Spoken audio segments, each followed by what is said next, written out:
ਸਾਧ ਸੰਗਤ ਜਿਸ ਨੇ ਸ਼੍ਰੀ ਗੁਰੂ ਤੇਗ ਬਹਾਦਰ ਮਹਾਰਾਜ ਜੀਆਂ ਨੂੰ ਸਿਮਰਿਆ, ਭਾਵ ਚਿੱਤ ਵਿੱਚ ਗੁਰੂ ਦਾ ਧਿਆਨ ਧਰਿਆ,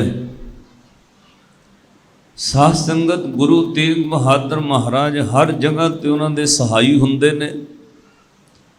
ਔਰ ਅਗਲੀ ਗੱਲ, ਸ਼੍ਰੀ ਗੁਰੂ ਗੋਬਿੰਦ ਸਿੰਘ ਮਹਾਰਾਜ ਪਾਤਸ਼ਾਹ ਕਹਿੰਦੇ, ਭਾਈ ਉਸ ਸਿੱਖ ਦੇ ਘਰ ਵਿੱਚ 9 ਨਿੱਧਾਂ 18 ਸਿੱਧਾਂ, ਧਾਏ ਦਾ ਅਰਥ ਹੁੰਦਾ ਬਹੁਤ ਤੇਜ਼ੀ ਨਾਲ ਪ੍ਰਵੇਸ਼ ਕਰਦੀਆਂ। ਉਹਨੂੰ ਦੁਨਿਆਵੀ ਕਿਸੇ ਪਦਾਰਥ ਦੀ ਲੋੜ ਨਹੀਂ ਰਹਿੰਦੀ। 9 ਨਿੱਧਾਂ ਦੇ ਅੰਦਰ ਦੁਨਿਆਵੀ ਧਨ ਦੌਲਤ ਪਦਾਰਥ, ਇੱਛਾ ਦਾ ਪੂਰਾ ਹੋਣਾ, ਮਨਸਾ ਦਾ ਪੂਰਾ ਹੋਣਾ, ਔਰ ਸਾਧ ਸੰਗਤ ਸਰੀਰਕ ਇੰਦਰੀਆਂ ਦੀ ਸਲਾਮਤੀ ਹੋਣਾ। ਸਤਿਗੁਰੂ ਗੁਰੂ ਤੇਗ ਬਹਾਦਰ ਮਹਾਰਾਜ ਪਾਤਸ਼ਾਹ ਜੀ ਬਖਸ਼ਿਸ਼ ਕਿਰਪਾ ਕਰਨ, ਆਪਾਂ ਗੁਰੂ ਦੀ ਕਿਰਪਾ ਦੇ ਪਾਤਰ ਬਣ ਸਕੀਏ। ਜਦੋਂ ਪਾਤਸ਼ਾਹ ਨੇ ਸ਼੍ਰੀ ਅਨੰਦਪੁਰ ਸਾਹਿਬ ਨਗਰ ਵਸਾਇਆ, ਇਤਿਹਾਸ ਕਹਿੰਦਾ ਉਦੋਂ ਧੰਨ ਸਤਿਗੁਰੂ ਗੁਰੂ ਤੇਗ ਬਹਾਦਰ ਮਹਾਰਾਜ ਜੀਆਂ ਨੇ ਉਹ ਪਹਾੜੀ ਵਾਲੀ ਜਗ੍ਹਾ ਜਿੱਥੇ ਅੱਜ ਸ਼੍ਰੀ ਅਨੰਦਪੁਰ ਸਾਹਿਬ ਹੈ, ਉਹ ਰਾਜਾ ਤਾਰਾ ਚੰਦ ਦੀ ਰਾਣੀ ਦੇ ਕੋਲੋਂ ਜਗ੍ਹਾ ਮੁੱਲ ਖਰੀਦੀ ਪਾਤਸ਼ਾਹ ਨੇ। ਉਹਨੂੰ ਮਾਖੋਵਾਲ ਇਲਾਕਾ ਕਹਿੰਦੇ ਸਨ।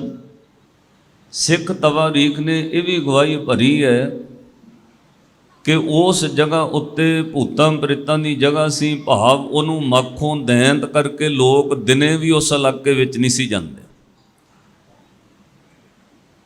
ਰਾਜਾ ਤਾਰਾ ਚੰਦ ਉਹ ਰਾਜਾ ਹੈ ਜਿਹਨੂੰ 6ਵੇਂ ਪਾਤਸ਼ਾਹ ਗੁਰੂ ਹਰਗੋਬਿੰਦ ਸਾਹਿਬ ਮਹਾਰਾਜ ਜੀਆਂ ਨੇ ਗਵਾਲੀਅਰ ਦੇ ਕਿਲੇ ਵਿੱਚੋਂ ਯਾਦ ਕਰਵਾਇਆ ਸੀ।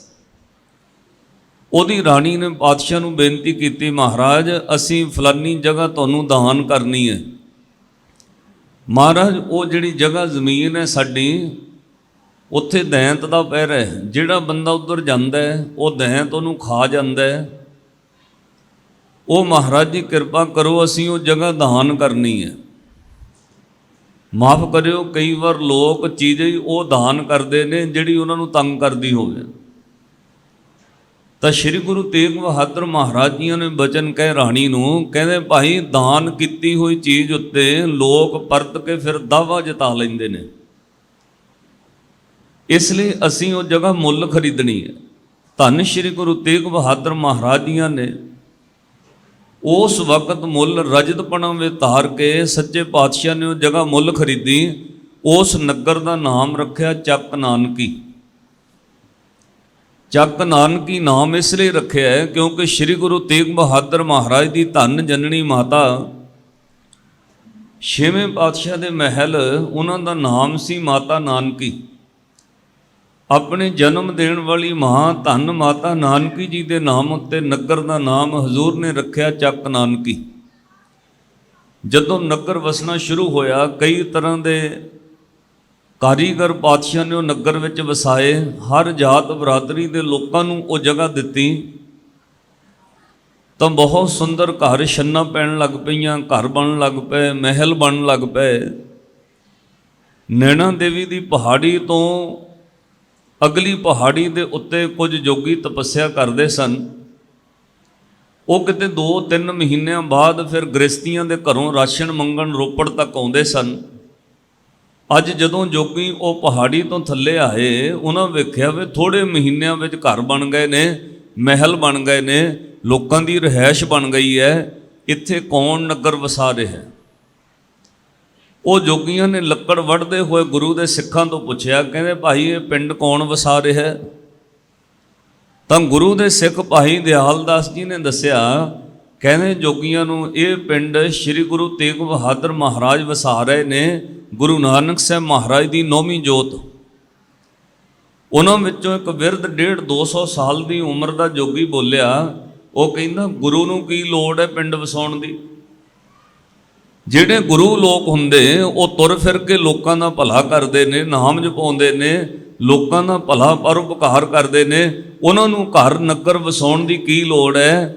ਤਾਂ ਜੇ ਗੁਰੂ ਨਾਨਕ ਸਾਹਿਬ ਮਹਾਰਾਜ ਦੀ 9ਵੀਂ ਜੋਤ ਗੁਰੂ ਤੇਗ ਬਹਾਦਰ ਮਹਾਰਾਜ ਨੇ, ਉਹ ਜੋਗੀ ਕਹਿੰਦਾ ਗੁਰੂ ਨਾਨਕ ਸਾਹਿਬ ਮਹਾਰਾਜ ਨੇ ਉਦਾਸੀਆਂ ਕੀਤੀਆਂ ਨੇ, ਤੁਰ ਫਿਰ ਕੇ ਲੋਕਾਂ ਦਾ ਭਲਾ ਕੀਤਾ ਹੈ। ਸ਼੍ਰੀ ਗੁਰੂ ਤੇਗ ਬਹਾਦਰ ਮਹਾਰਾਜ ਪਿੰਡ ਕਿਉਂ ਵਸਾਉਣ ਲੱਗੇ ਨੇ? ਭਾਈ ਦਿਆਲ ਦਾਸ ਜੀ ਨੇ ਜੋਗੀਆਂ ਨੂੰ ਕਿਹਾ, ਭਾਈ ਇਹਦਾ ਜਵਾਬ ਤਾਂ ਗੁਰੂ ਦੇ ਸਕਦਾ ਹੈ, ਇਹ ਤਾਂ ਜਵਾਬ ਅਸੀਂ ਵੀ ਗੁਰੂ ਕੋਲੋਂ ਪੁੱਛ ਨਹੀਂ ਸਕਦੇ। ਮਹਾਰਾਜ ਤੁਸੀਂ ਪਿੰਡ ਕਿਉਂ ਵਸਾ ਰਹੇ ਹੋ? ਪਹਿਲੇ ਗੁਰੂ ਸਾਹਿਬਾਨਾਂ ਨੇ ਵੀ ਪਿੰਡ ਵਸਾਏ ਨੇ। ਸ਼੍ਰੀ ਗੁਰੂ ਨਾਨਕ ਸਾਹਿਬ ਮਹਾਰਾਜ ਨੇ ਕਰਤਾਰਪੁਰ ਸਾਹਿਬ ਵਸਾਇਆ, ਗੁਰੂ ਅੰਗਦ ਦੇਵ ਮਹਾਰਾਜ ਜੀਆਂ ਨੇ ਖਡੂਰ ਸਾਹਿਬ ਆਬਾਦ ਕੀਤਾ, ਔਰ ਧੰਨ ਗੁਰੂ ਅਮਰਦਾਸ ਮਹਾਰਾਜ ਜੀਆਂ ਨੇ ਗੋਇੰਦਵਾਲ ਸਾਹਿਬ ਵਸਾਇਆ। ਸ਼੍ਰੀ ਗੁਰੂ ਰਾਮਦਾਸ ਮਹਾਰਾਜ ਜੀਆਂ ਨੇ ਸ੍ਰੀ ਅੰਮ੍ਰਿਤਸਰ ਸਾਹਿਬ ਵਸਾਇਆ। ਸ਼੍ਰੀ ਗੁਰੂ ਅਰਜਨ ਦੇਵ ਮਹਾਰਾਜ ਪਾਤਸ਼ਾਹ ਨੇ ਕਰਤਾਰਪੁਰ ਜਲੰਧਰ ਦੇ ਕੋਲ ਵਸਾਇਆ। ਗੁਰੂ ਹਰਗੋਬਿੰਦ ਸਾਹਿਬ ਮਹਾਰਾਜ ਨੇ ਸ਼੍ਰੀ ਹਰਗੋਬਿੰਦਪੁਰਾ ਵਸਾਇਆ। ਇਸ ਤਰ੍ਹਾਂ ਦੂਜੇ ਗੁਰੂ ਸਾਹਿਬਾਨਾਂ ਨੇ ਵੀ ਨਗਰ ਵਸਾਏ ਨੇ। ਤਾਂ ਜੋਗੀਆਂ ਨੂੰ ਭਾਈ ਦਿਆਲ ਦਾਸ ਕਹਿੰਦੇ ਵੀ ਇਹਦਾ ਜਵਾਬ ਤਾਂ ਗੁਰੂ ਦੇ ਸਕਦਾ ਹੈ। ਜੇ ਤੁਹਾਡੇ ਵਿੱਚ ਗੁਰੂ ਕੋਲੋਂ ਸਵਾਲ ਪੁੱਛਣ ਦੀ ਹਿੰਮਤ ਹੈ ਤਾਂ ਫਿਰ ਤੁਸੀਂ ਸਾਡੇ ਨਾਲ ਚੱਲੋ, ਨਾਲੇ ਲੰਗਰ ਪ੍ਰਸ਼ਾਦਾ ਛਕੋ, ਨਾਲੇ ਗੁਰੂ ਤੇਗ ਬਹਾਦਰ ਮਹਾਰਾਜ ਨੂੰ ਪੁੱਛੋ ਇਹ ਪਹਾੜੀਆਂ ਵਿੱਚ ਪਿੰਡ ਕਿਉਂ ਵਸਾ ਰਹੇ ਹੋ? ਤਾਂ ਕਹਿੰਦੇ ਨੇ ਉਹ ਜੋਗੀ ਨਾਲ ਆ ਗਏ। ਉਹਨਾਂ ਦੇ ਮਨ ਵਿੱਚ ਸੀ ਵੀ ਸ਼ਾਇਦ ਸਿੱਖਾਂ ਨੂੰ ਜਵਾਬ ਨਹੀਂ ਆਇਆ, ਗੁਰੂ ਵੀ ਕਿੱਥੋਂ ਜਵਾਬ ਦੇਗਾ। ਸ਼ਾਮਾਂ ਪਈਆਂ, ਰਾਤ ਦੇ ਦੀਵਾਨ ਸਜੇ ਹੋਏ ਸਨ। ਭਾਈ ਦਿਆਲ ਦਾਸ ਜੀ ਨੇ ਜਾ ਕੇ ਕਿਹਾ, ਮਹਾਰਾਜ ਜੋਗੀ ਨਾਲ ਆਏ ਨੇ, ਕੋਈ ਸਵਾਲ ਕਰਨਾ ਚਾਹੁੰਦੇ ਨੇ। ਗੁਰੂ ਉਹ ਹੈ ਸਾਧ ਸੰਗਤ ਜਿਹੜਾ ਘਟ ਘਟ ਦੀਆਂ ਜਾਣਦਾ ਹੋਵੇ, ਬਿਨ ਬੋਲਿਆਂ ਸਭ ਕੁਝ ਜਾਣਦਾ, ਕਿਸ ਆਗੇ ਕੀਚੈ ਅਰਦਾਸ, ਘਟ ਘਟ ਕੇ ਪਟ ਪਟ ਕੀ ਜਾਣੈ, ਭਲੇ ਬੁਰੇ ਕੀ ਪੀਰ ਪਛਾਨਣ ਵਾਲਾ ਗੁਰੂ ਹੈ। ਅੱਜ ਸ਼੍ਰੀ ਗੁਰੂ ਤੇਗ ਬਹਾਦਰ ਮਹਾਰਾਜ ਜਦੋਂ ਜੋਗੀ ਸਵਾਲ ਕਰਨ ਲੱਗੇ ਤਾਂ ਪਾਤਸ਼ਾਹ ਕਹਿੰਦੇ, ਭਾਈ ਅੱਜ ਤੁਸੀਂ ਸਾਡੇ ਅਤਿਥੀ ਹੋ, ਸਾਡੇ ਕੋਲ ਮਹਿਮਾਨ ਬਣ ਕੇ ਆਏ ਹੋ, ਪ੍ਰਸ਼ਾਦਾ ਪਾਣੀ ਛਕੋ, ਰਾਤ ਰਹੋ। ਰਹੀ ਗੱਲ ਸਵਾਲ ਜਵਾਬ ਕਰਨ ਦੀ, ਉਹ ਤੁਸੀਂ ਕੱਲ ਸਵਾਲ ਕਰਿਓ, ਤੁਹਾਡਾ ਜਵਾਬ ਦੇਵਾਂਗੇ। ਜੋਗੀਆਂ ਨੇ ਕਿਹਾ, ਮਹਾਰਾਜ ਸਵਾਲ ਤਾਂ ਸੁਣ ਲਓ। ਪਾਤਸ਼ਾਹ ਨੇ ਕਿਹਾ, ਜਦੋਂ ਜਵਾਬ ਦੇਣਾ ਉਦੋਂ ਸਵਾਲ ਵੀ ਸੁਣ ਲਾਂਗੇ, ਤੁਹਾਡੇ ਸਵਾਲਾਂ ਦਾ ਜਵਾਬ ਕੱਲ ਦੇਵਾਂਗੇ। ਰਾਤ ਰਹੋ, ਭੋਜਨ ਪ੍ਰਸ਼ਾਦਾ ਛਕੋ। ਸਿੱਖਾਂ ਨੂੰ ਹੁਕਮ ਕੀਤਾ, ਭਾਈ ਜੋਗੀਆਂ ਦੀ ਸੇਵਾ ਕਰੋ, ਇਹ ਵੱਡੀਆਂ ਉਮਰਾਂ ਦੇ ਤਪੱਸਿਆ ਕਰਨ ਵਾਲੇ ਜੋਗੀ ਨੇ, ਇਹਨਾਂ ਦੀ ਸੇਵਾ ਕਰੋ। ਜੋਗੀ ਰੁਕ ਗਏ, ਰਾਤ ਰਹੇ। ਉਹ ਜੋਗੀਆਂ ਦਾ ਮੁਖੀ ਜਿਹਦੀ ਉਮਰ 150 ਸਾਲ ਤੋਂ ਉੱਪਰ ਸੀ, ਜਿਹੜਾ ਸਵਾਲ ਬਹੁਤ ਸੋਚ ਰੱਖੇ ਸੀ ਕਿ ਮੈਂ ਆ ਵੀ ਸਵਾਲ ਫਿਰ ਗੁਰੂ ਤੇਗ ਬਹਾਦਰ ਮਹਾਰਾਜ ਨੂੰ ਕਰਨਾ, ਆ ਵੀ ਸਵਾਲ ਪੁੱਛਣਾ। ਅੱਜ ਉਹ ਜੋਗੀ ਜਦੋਂ ਰਾਤ ਭੋਜਨ ਪ੍ਰਸ਼ਾਦਾ ਛਕ ਕੇ 2 ਘੜੀਆਂ ਆਰਾਮ ਕਰਨ ਲੱਗੇ, ਆਨੰਦਪੁਰ ਸਾਹਿਬ ਦੀ ਧਰਤੀ ਜਿਹਦਾ ਨਾਮ ਪਹਿਲਾਂ ਚੱਕ ਨਾਨਕੀ ਸੀ, ਉੱਥੇ ਸੁੱਤਿਆਂ ਪਿਆ ਅੱਧੀ ਰਾਤ ਨੂੰ ਜੋਗੀ ਨੂੰ ਸੁਪਨਾ ਚੱਲ ਪਿਆ, ਨੀਂਦ ਵਿੱਚ ਸੁਪਨਾ ਆ ਗਿਆ। ਜਦੋਂ ਸੁਪਨਾ ਸ਼ੁਰੂ ਹੋਇਆ, ਸੁਪਨੇ ਵਿੱਚ ਉਹ ਜੋਗੀ ਜੰਗਲ ਵਿੱਚ ਭਟਕ ਗਿਆ। ਭਾਈ ਸੰਤੋਖ ਸਿੰਘ ਲਿਖਦੇ, ਉਹਨੂੰ ਸੁਪਨੇ ਵਿੱਚ ਐਂ ਲੱਗਾ ਵੀ ਬਹੁਤ ਮੀਂਹ ਬਾਰਿਸ਼ ਪੈ ਰਹੀ ਹੈ, ਝੱਖੜ ਚੱਲ ਰਿਹਾ ਹੈ, ਜੰਗਲ ਵਿੱਚ ਉਹ ਭਟਕ ਗਿਆ। ਮੀਂਹ ਬਾਰਿਸ਼ ਗੜਿਆਂ ਤੋਂ ਬਚਣ ਵਾਸਤੇ ਉਹਨੇ ਇੱਕ ਦਰਖਤਾਂ ਝਾੜੀਆਂ ਦੇ ਬਣੇ ਹੋਏ ਝੁੰਡ ਵਿੱਚ ਜਾ ਕੇ ਦਰਖਤ ਦੇ ਥੱਲੇ ਆਸਰਾ ਲੈ ਲਿਆ। ਆਪਾਂ ਵੀ ਬਹੁਤ ਮੀਂਹ ਪੈਂਦਾ ਹੋਵੇ ਰਸਤੇ ਵਿੱਚ ਦਰਖਤ ਥੱਲੇ ਖੜ ਜਾਈਦਾ, ਜੇ ਕੋਈ ਹੋਈ ਆਸਰਾ ਨਾ ਮਿਲੇ ਆਪਾਂ ਕੋਈ ਸਕੂਟਰ ਮੋਟਰਸਾਈਕਲ ਸਾਈਕਲ ਜਿਹੜਾ ਮੀਂਹ ਪੈਂਦੇ ਆ ਦਰਖਤ ਥੱਲੇ ਹੋ ਜਾਈਦਾ ਵੀ ਥੋੜਾ ਮੀਂਹ ਤੋਂ ਬਚੀਏ। ਉਹ ਜੰਗਲ ਵਿੱਚ ਬਣੀਆਂ ਹੋਈਆਂ ਝਾੜੀਆਂ ਵਿੱਚ ਸੁਪਨੇ ਵਿੱਚ ਜੋਗੀ ਮੀਂਹ ਗੜਿਆਂ ਤੋਂ ਬਰਫ਼ ਤੋਂ ਬਚਣ ਲਈ ਲੁਕ ਗਿਆ। ਚੱਲਦੇ ਸੁਪਨੇ ਵਿੱਚ ਅਜੇ ਮੀਂਹ ਪੈ ਰਿਹਾ, ਗੜੇ ਡਿੱਗ ਰਹੇ ਨੇ, ਬਿਜਲੀ ਲਸ਼ਕ ਰਹੀ ਹੈ, ਇੰਨੇ ਨੂੰ ਕਹਿੰਦੇ ਇੱਕ ਸ਼ੇਰ ਆ ਗਿਆ। ਜੋਗੀ ਉਹ ਸ਼ੇਰ ਨੂੰ ਵੇਖ ਕੇ ਡਰ ਗਿਆ, ਸੁਪਨੇ ਵਿੱਚ ਹੋ ਰਿਹਾ। ਉਹ ਸ਼ੇਰ ਨੇ ਜੋਗੀ ਨੂੰ ਖਾਧਾ ਨਹੀਂ, ਉਸ ਘੁਰਨੇ ਝਾੜੀਆਂ ਤੋਂ ਬਾਹਰ ਸ਼ੇਰ ਬਹਿ ਗਿਆ। ਗੜੇ ਮੀਂਹ ਪੈਂਦੇ ਰਹੇ, ਐਸੀ ਬਿਜਲੀ ਉਹ ਸ਼ੇਰ ਉੱਤੇ ਡਿੱਗੀ। ਗੜੇ ਪੈਂਦਿਆਂ ਮੀਂਹ ਬਾਰਿਸ਼ ਗੜਿਆਂ ਤੇ ਬਿਜਲੀ ਦੇ ਨਾਲ ਉਹ ਸ਼ੇਰ ਦੀ ਮੌਤ ਹੋ ਗਈ। ਜਦੋਂ ਮੀਂਹ ਹਟਿਆ, ਦਿਨ ਚੜ੍ਹਿਆ, ਉਹ ਜੋਗੀ ਡਰਦਾ ਸੁਪਨੇ ਵਿੱਚ ਜੋ ਝਾੜੀਆਂ ਚੋਂ ਬਾਹਰ ਨਿਕਲਿਆ, ਉਹਨੇ ਸ਼ੇਰ ਮਰਿਆ ਹੋਇਆ ਵੇਖਿਆ, ਹੈਰਾਨ ਹੋ ਗਿਆ। ਇੱਕਦਮ ਉਹਦੀ ਨੀਂਦ ਚੋਂ ਜਾਗ ਖੁੱਲ ਗਈ। ਫਿਰ ਉਹਨੂੰ ਯਾਦ ਆਇਆ, ਨਹੀਂ ਨਹੀਂ ਮੈਂ ਤਾਂ ਇੱਥੇ ਆਰਾਮ ਕਰ ਰਿਹਾ, ਇਹ ਤਾਂ ਸੁਪਨਾ ਸੀ। ਸੁਪਨੇ ਵਿੱਚ ਰਸਤਾ ਭਟ ਗਿਆ, ਸੁਪਨੇ ਵਿੱਚ ਮੀਂਹ ਪਿਆ, ਸੁਪਨੇ ਵਿੱਚ ਗੜੇ ਪਏ ਨੇ, ਸੁਪਨੇ ਵਿੱਚ ਸ਼ੇਰ ਆਇਆ, ਸੁਪਨੇ ਵਿੱਚ ਹੀ ਸ਼ੇਰ ਮਰ ਗਿਆ। ਸ਼ੇਰ ਨੇ ਮੈਨੂੰ ਖਾਧਾ ਨਹੀਂ, ਆਪ ਤਾਂ ਗੜੇ ਉਹਦੇ ਉੱਪਰ ਪੈ ਗਏ, ਉਹ ਗੜੇ ਪੈਣ ਨਾਲ ਆਪ ਤਾਂ ਮਰ ਗਿਆ, ਪਰ ਸ਼ੇਰ ਨੇ ਮੈਨੂੰ ਨਹੀਂ ਆਪਣਾ ਸ਼ਿਕਾਰ ਬਣਾਇਆ। ਇੱਥੋਂ ਤੱਕ ਸੁਪਨਾ ਚੱਲਿਆ, ਸੁਪਨਾ ਖੁੱਲ ਗਿਆ। ਜਦੋਂ ਉੱਠ ਕੇ ਵੇਖਿਆ ਗੁਰੂ ਦੇ ਸਿੱਖ ਕੋਈ ਇਸ਼ਨਾਨ ਕਰ ਰਿਹਾ, ਕੋਈ ਵਾਹਿਗੁਰੂ ਵਾਹਿਗੁਰੂ ਜਪ ਰਿਹਾ, ਅੰਮ੍ਰਿਤ ਵੇਲਾ ਹੋ ਗਿਆ। कोई दरिया तप्पड़ झाड़ के विछा रहा है। जिमें ही सवेर अमृत वेला 4 बजे कीर्तन आरंभ हो गया, संगत जुड़न लग पई। दिन का चढ़ा होया श्री गुरु तेग बहादुर महाराज अपने अस्थान मेला तो पहाड़ी ते आ गए। अज भी तुसी दर्शन करियो, आनंदपुर साहब जाओगे, घाटी उतर के ना पहाड़ी जिन्हों तखत श्री केसगढ़ साहब कहिंदे, उतर के सज्जे हथ भोए तुसी जाओगे, उत्थे साध संगत गुरु का स्थान है। गुरुद्वारा भोरा साहब, सीसगंज साहब, वो गुरु तेग बहादुर महाराज का घर है। तो पहाड़ी चढ़ के उपर दीवान लगते सन। पातशाह दिन का चढ़ा होया चलते कीर्तन दरबार में श्री गुरु तेग बहादुर महाराज आ गए, सिंघासन ते विराजमान होए, आसां दी वार दे भोग पे। कुछ मिनट पातशाह ने संगत नूं प्यार नाल गुरमत दे बचन कहे। जिवें ही समाप्ति होई, वो जोगी उठ के खलो गया, कहना महाराज जी असीं जिहड़े सवाल करने सी तुहानूं। श्री गुरु तेग बहादुर महाराज मुस्कुरा पे। जोगियां नूं पातशाह ने कहा भाई सवाल किहड़े करने ने, उन्हां दा जवाब तां तुहानूं राती दे दित्ता है। वो जोगी बोलिया, कहना महाराज राती तां तुसीं कहिंदे सी सवेरे जवाब देवांगे, हुण तुसीं कहिंदे हो जवाब राती दे दित्ता है। महाराज कदों? पातशाह ने कहा राती सुपने विच ही तुहानूं जवाब घल दित्ता है। जे फिर भी कोई शक है तां दोबारा सवाल कर लो। हुण तो उहदे हथ जुड़ गए ना भी ये तो गुरु घट घट दियां जानन वाला है, जिहड़ा सुपना भी मेरा जानदा है वो मेरे बारे सब कुछ जानदा होएगा। पातशाह ने कहा जोगी नूं, जोगी जी सुपना सुनाओ। उन्हें कहा जी सुपने विच रात मैं जंगल विच भटक गया, मींह बहुत पिया, बारिश पै रही सी, गड़े पै रहे सन, शेर आ गया। वो शेर ने मैनू खाधा नहीं, गड़े पैण नाल बिजली लशकी। जदों सवेरे दिन चढ़िया मींह हटिया, महाराज वो शेर मर चुका सी, इन्ने नूं मेरी अख खुल गई। पातशाह कहते शेर ने तेनों खाधा तो नहीं? कहता महाराज नहीं सुपने च नहीं खाधा। गड़े पैण नाल शेर तो मर गया, पर पातशाह मैनू उन्हें अपना शिकार नहीं हो बनाया। सतगुरां बचन कहा जिथे तू सुपने दे अंदर गड़े मींह तो बचन लई सहारा लिया सी, वो जिहड़ी झाड़ी बनी हुई सी ना, वो झाड़ी वो घुरना असल विच शेर दा घर सी, रहण वाली जगह सी। उत्थे तू जाके सुपने विच बह गया, शेर ने तैनू नहीं खाधा, आप तां गड़ियां नाल शेर दी मौत हो गई। कहना हाँ महाराज ये तां सुपने विच होया है। पातशाह कहंदे इहो तां तैनू जवाब दिता है, तू सवाल कीता सी कल भाई दयाल दास नूं कि गुरु नूं की लोड़ है पिंड बनाउण दी, गुरु नूं की लोड़ है घर बनाउण दी, गुरु नूं की जरूरत है महल बनाउण दी, गुरु नूं की लोड़ है पिंड वसाउण दी। कहने जोगियो सुनो, ये महल ये घर ये पिंड पता क्यों वसाया है? ये गुरु नानक दा घर बन रहा है। जेड़ा गुरु नानक दे घर दी शरण विच आएगा, शरण आए दी असीं लाज रखांगे, वो शरण आए दा तिलक जंजू नहीं लैण देंगे, भावें अपना सीस लै जाए। असीं सीस तां अपना दे दांगे, पर शरण आए हुए दा तिलक जंजू भी लथण नहीं देंगे। ये पातशाह ने कई महीने कई साल पहला इस तरह वचन कह दिते, क्योंकि जो शरण आवे तिस कंठ लावे, ये बिरद स्वामी संदा। अज धन गुरु तेग बहादुर महाराज दे बोल सच होए, उसे आनंदपुर साहब की धरती ते पंडित शरण विच आए।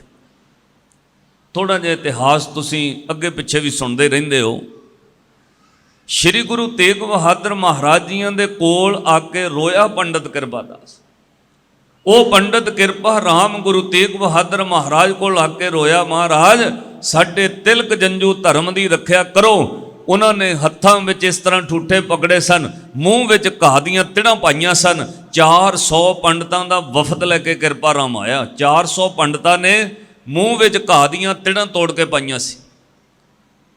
ਉਹਦਾ अर्थ भाव ਇਹ ਸੀ, महाराज ਅਸੀਂ ਗਊਆਂ बन के ਤੁਹਾਡੀ शरण ਵਿੱਚ आए हैं, साडी लाज रखो।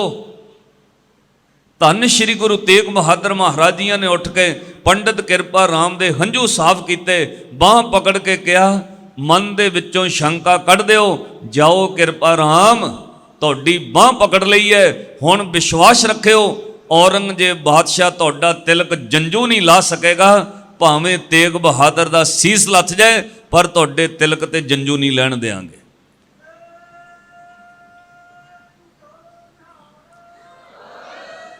पर सतगुरां नाल एक शर्त कही, तेरी बांह पकड़ी है कृपा राम, ਵਿਖੀ ਹੁਣ ਕਿਤੇ ਹੋਰ ਜਾ ਕੇ ਬਾਂਹ ਨਾ ਪਕੜਾਇਓ, ਹੁਣ ਕਿਸੇ ਹੋਰ ਅੱਗੇ ਜਾ ਕੇ ਸਿਰ ਨਾ ਝੁਕਾਇਓ। ਇੱਕ ਨੁਕਤਾ ਜ਼ਿੰਦਗੀ 'ਚ ਤੁਹਾਡੇ ਕੰਮ ਆਏਗਾ, ਤੁਹਾਡੇ ਕਰਕੇ ਸ਼ਾਇਦ ਮੇਰੇ ਵੀ ਕਿਤੇ ਕੰਮ ਆਵੇ। ਸਾਧ ਸੰਗਤ, ਇਹ ਗੁਰੂ ਨਾਲ ਪ੍ਰੇਮ ਦੀ ਨਿਸ਼ਾਨੀ ਹੈ। ਜਿਹੜਾ ਸਬਕ ਗੁਰੂ ਨਾਨਕ ਸਾਹਿਬ ਮਹਾਰਾਜ ਨੇ ਪੜ੍ਹਾਇਆ 10ਵੇਂ ਪਾਤਸ਼ਾਹ ਦੇ ਵਕਤ ਜਾ ਕੇ 239 ਸਾਲਾਂ ਬਾਅਦ ਪ੍ਰੈਕਟੀਕਲ ਪ੍ਰੀਖਿਆ ਹੋਈ ਹੈ। ਜੋ ਤੋ ਪ੍ਰੇਮ ਖਿਲਣ ਕਾ ਚਾਓ, ਸਿਰ ਧਰ ਤਲੀ ਗਲੀ ਮੇਰੀ ਆਓ। ਇਤ ਮਾਰਗ ਪੈਰ ਧਰੀਜੈ, ਸਿਰ ਦੀਜੈ ਕਾਣ ਨਾ ਕੀਜੈ। ਇਸੇ ਪੜ੍ਹਾਈ ਵਿੱਚ ਜਦੋਂ ਕਲਾਸ ਬਦਲਦੀ ਨਾ, ਇੱਕ ਕਿਤਾਬ ਬਦਲ ਜਾਂਦੀ ਹੈ ਦੂਜੀ ਕਲਾਸ 'ਚ ਜਾ ਕੇ। ਜਿਹੜੀਆਂ ਕਿਤਾਬਾਂ ਪਹਿਲੀ ਵਿੱਚ ਹੈ ਉਹ ਸਟੱਡੀ ਤਾਂ ਕੰਮ ਆਉਂਦੀ ਹੈ, ਪਰ ਸੈਕੰਡ ਕਲਾਸ ਵਿੱਚ ਕੋਈ ਕਿਤਾਬ ਨਾਲ ਬਦਲ ਜਾਂਦੀ ਹੈ। ਅਗਲੀ ਕਲਾਸ ਵਿੱਚ ਫਿਰ ਕਿਤਾਬ ਹੋਰ ਬਦਲ ਜਾਂਦੀ ਹੈ। ਇੱਦਾਂ ਪਾਤਸ਼ਾਹ ਜਿਵੇਂ ਜਿਵੇਂ ਗੁਰੂ ਨਾਨਕ ਸਾਹਿਬ ਮਹਾਰਾਜ ਤੋਂ ਬਾਅਦ ਧੰਨ ਗੁਰੂ ਅੰਗਦ ਦੇਵ ਮਹਾਰਾਜ, ਗੁਰੂ ਅਮਰਦਾਸ ਮਹਾਰਾਜ, ਸ੍ਰੀ ਗੁਰੂ ਅਰਜਨ ਦੇਵ ਮਹਾਰਾਜ ਦਾ ਵਕਤ ਆਇਆ, ਸਿੱਖਾਂ ਲਈ ਗਿਆਨ ਥੋੜ੍ਹਾ ਥੋੜ੍ਹਾ ਅੱਗੇ ਹੋਰ ਵੱਧਦਾ ਗਿਆ। ਪਹਿਲਾਂ ਪਾਤਸ਼ਾਹ ਨੇ ਕਿਹਾ ਜੋ ਤੋ ਪ੍ਰੇਮ ਖਿਲਣ ਕਾ ਚਾਓ, ਸਿਰ ਧਰ ਤਲੀ ਗਲੀ ਮੇਰੀ ਆਓ। ਜਦੋਂ ਗੁਰੂ ਅੰਗਦ ਦੇਵ ਮਹਾਰਾਜ ਦਾ ਵਕਤ ਆਇਆ, ਉਹਨਾਂ ਪਾਤਸ਼ਾਹ ਨੇ ਫਿਰ ਇੱਕ ਹੋਰ ਸਬਕ ਦਿੱਤਾ। ਕਹਿੰਦੇ ਜਿਸ ਪਿਆਰੇ ਸਿਉਨੇ ਹੋ, ਤਿਸ ਆਗੇ ਮਰ ਚੱਲੀਏ। ਤ੍ਰਿਗ ਜੀਵਨ ਸੰਸਾਰ, ਤਾਕੇ ਪਾਛੈ ਜੀਵਣਾ। ਜਿਹੜੇ ਪਿਆਰੇ ਨਾਲ ਪਿਆਰ ਹੋਵੇ ਉਹਦੇ ਅੱਗੇ ਮਰ ਕੇ ਚੱਲਣਾ ਚਾਹੀਦਾ ਹੈ। ਜੇ ਤੂੰ ਆਪਣੇ ਪਿਆਰੇ ਅੱਗੇ ਮਰ ਨਹੀਂ ਸਕਦਾ ਸੱਜਣਾ, ਫਿਰ ਤੇਰਾ ਜੀਣਾ ਤਰਕਾਰ ਯੋਗ ਹੈ। ਮਰ ਕੇ ਚੱਲਣ ਦਾ ਅਰਥ ਹੈ ਤੇਰੇ ਮਨ ਦੀ ਮਰਜ਼ੀ ਮੁੱਕ ਜਾਣੀ ਚਾਹੀਦੀ ਹੈ। ਤੂੰ ਗੁਰੂ ਵਾਲਾ ਹੋ ਕੇ ਆਪਣੇ ਮਨ ਦੀਆਂ ਮਰਜ਼ੀਆਂ ਨਾ ਕਰੇ। ਜਦੋਂ ਸ੍ਰੀ ਗੁਰੂ ਅਰਜਨ ਦੇਵ ਮਹਾਰਾਜ ਦਾ ਵਕਤ ਆਇਆ, ਪਾਤਸ਼ਾਹ ਨੇ ਇੱਕ ਸਬਕ ਹੋਰ ਬਦਲ ਦਿੱਤਾ। ਫਿਰ ਹਜ਼ੂਰ ਨੇ ਕਿਹਾ ਸ਼ਲੋਕ ਮਹੱਲਾ ਪੰਜਵਾਂ, ਪਹਿਲਾਂ ਮਰਨ ਕਬੂਲ, ਜੀਵਨ ਕੀ ਛੱਡ ਆਸ। ਜਿਨ੍ਹਾਂ ਨੂੰ ਬਾਣੀ ਯਾਦ ਹੈ ਨਾਲ ਪੜ੍ਹਿਓ, ਤੁਹਾਡੀ ਹਾਜ਼ਰੀ ਲੱਗੇਗੀ। ਪੜ੍ਹੋ, ਪਹਿਲਾਂ ਮਰਨ ਕਬੂਲ, ਜੀਵਨ ਕੀ ਛੱਡ ਆਸ। ਹੋ ਸਭਨਾ ਕੀ ਰੇਣ ਕਾ, ਤੋ ਆਓ ਹਮਾਰੇ। ਭਾਈ ਜੇ ਗੁਰੂ ਕੋਲ ਆਉਣਾ ਪਹਿਲਾਂ ਮਰਨਾ ਕਬੂਲ ਕਰ। ਜਦੋਂ 6ਵੇਂ ਪਾਤਸ਼ਾਹ ਦਾ ਵਕਤ ਆਇਆ, ਉਦੋਂ ਇੱਕ ਸਬਕ ਭਾਈ ਗੁਰਦਾਸ ਜੀ ਨੇ ਹੋਰ ਬਦਲ ਕੇ ਕਿਹਾ, ਮੁਰਦਾ ਹੋਏ ਮੁਰੀਦ ਨਾ ਗੱਲੀ ਹੋਵਣਾ।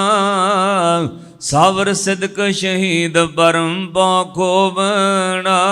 ਭਾਈ ਗੱਲਾਂ ਨਾਲ ਮੁਰਦਾ ਨਹੀਂ ਹੋਇਆ ਜਾਣਾ। ਜੇ ਮੁਰੀਦ ਹੋਣਾ ਮੁਰਦਾ ਹੋ, ਭਾਵ ਮੁਰਦੇ ਦੀ ਆਪਣੀ ਕੋਈ ਮਰਜ਼ੀ ਨਹੀਂ। ਮੁਰਦੇ ਨੂੰ ਭਾਵੇਂ ਮੰਜੇ ਤੇ ਪਾਈ ਰੱਖੋ, ਭਾਵੇਂ ਥੱਲੇ ਲਟਾ ਦਿਓ।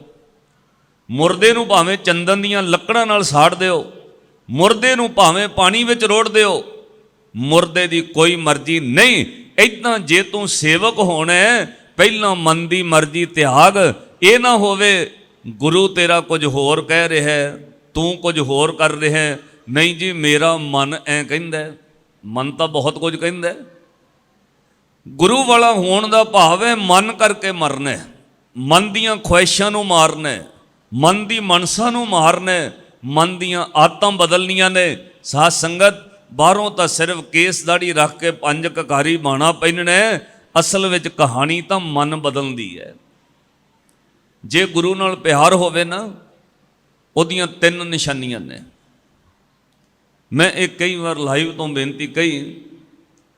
ਪਹਿਲੀ ਨਿਸ਼ਾਨੀ ਇਹ ਹੈ, ਜਿਹਦੇ ਨਾਲ ਪਿਆਰ ਹੋਵੇ ਸਾਧ ਸੰਗਤ ਚਿੱਤੇ ਰੱਖਿਓ, ਜਿਸ ਪਿਆਰੇ ਨਾਲ, ਜੇ ਗੁਰੂ ਨਾਲ ਪਿਆਰ, ਸਨੇਹ ਤੁਹਾਡਾ ਗੁਰੂ ਨਾਲ ਪਿਆਰ ਹੈ, ਇਹ ਪਿਆਰ ਦੀ ਨਿਸ਼ਾਨੀ ਪਹਿਲੀ ਇਹ ਹੈ ਕਿ ਤੁਹਾਨੂੰ ਗੁਰੂ ਦੀਆਂ ਗੱਲਾਂ ਚੰਗੀਆਂ ਲੱਗਣਗੀਆਂ, ਤੁਹਾਨੂੰ ਗੁਰੂ ਦੀ ਬਾਣੀ ਚੰਗੀ ਲੱਗੇਗੀ, ਤੁਹਾਨੂੰ ਕੀਰਤਨ ਕਥਾ ਪਾਠ ਚੰਗਾ ਲੱਗੇਗਾ।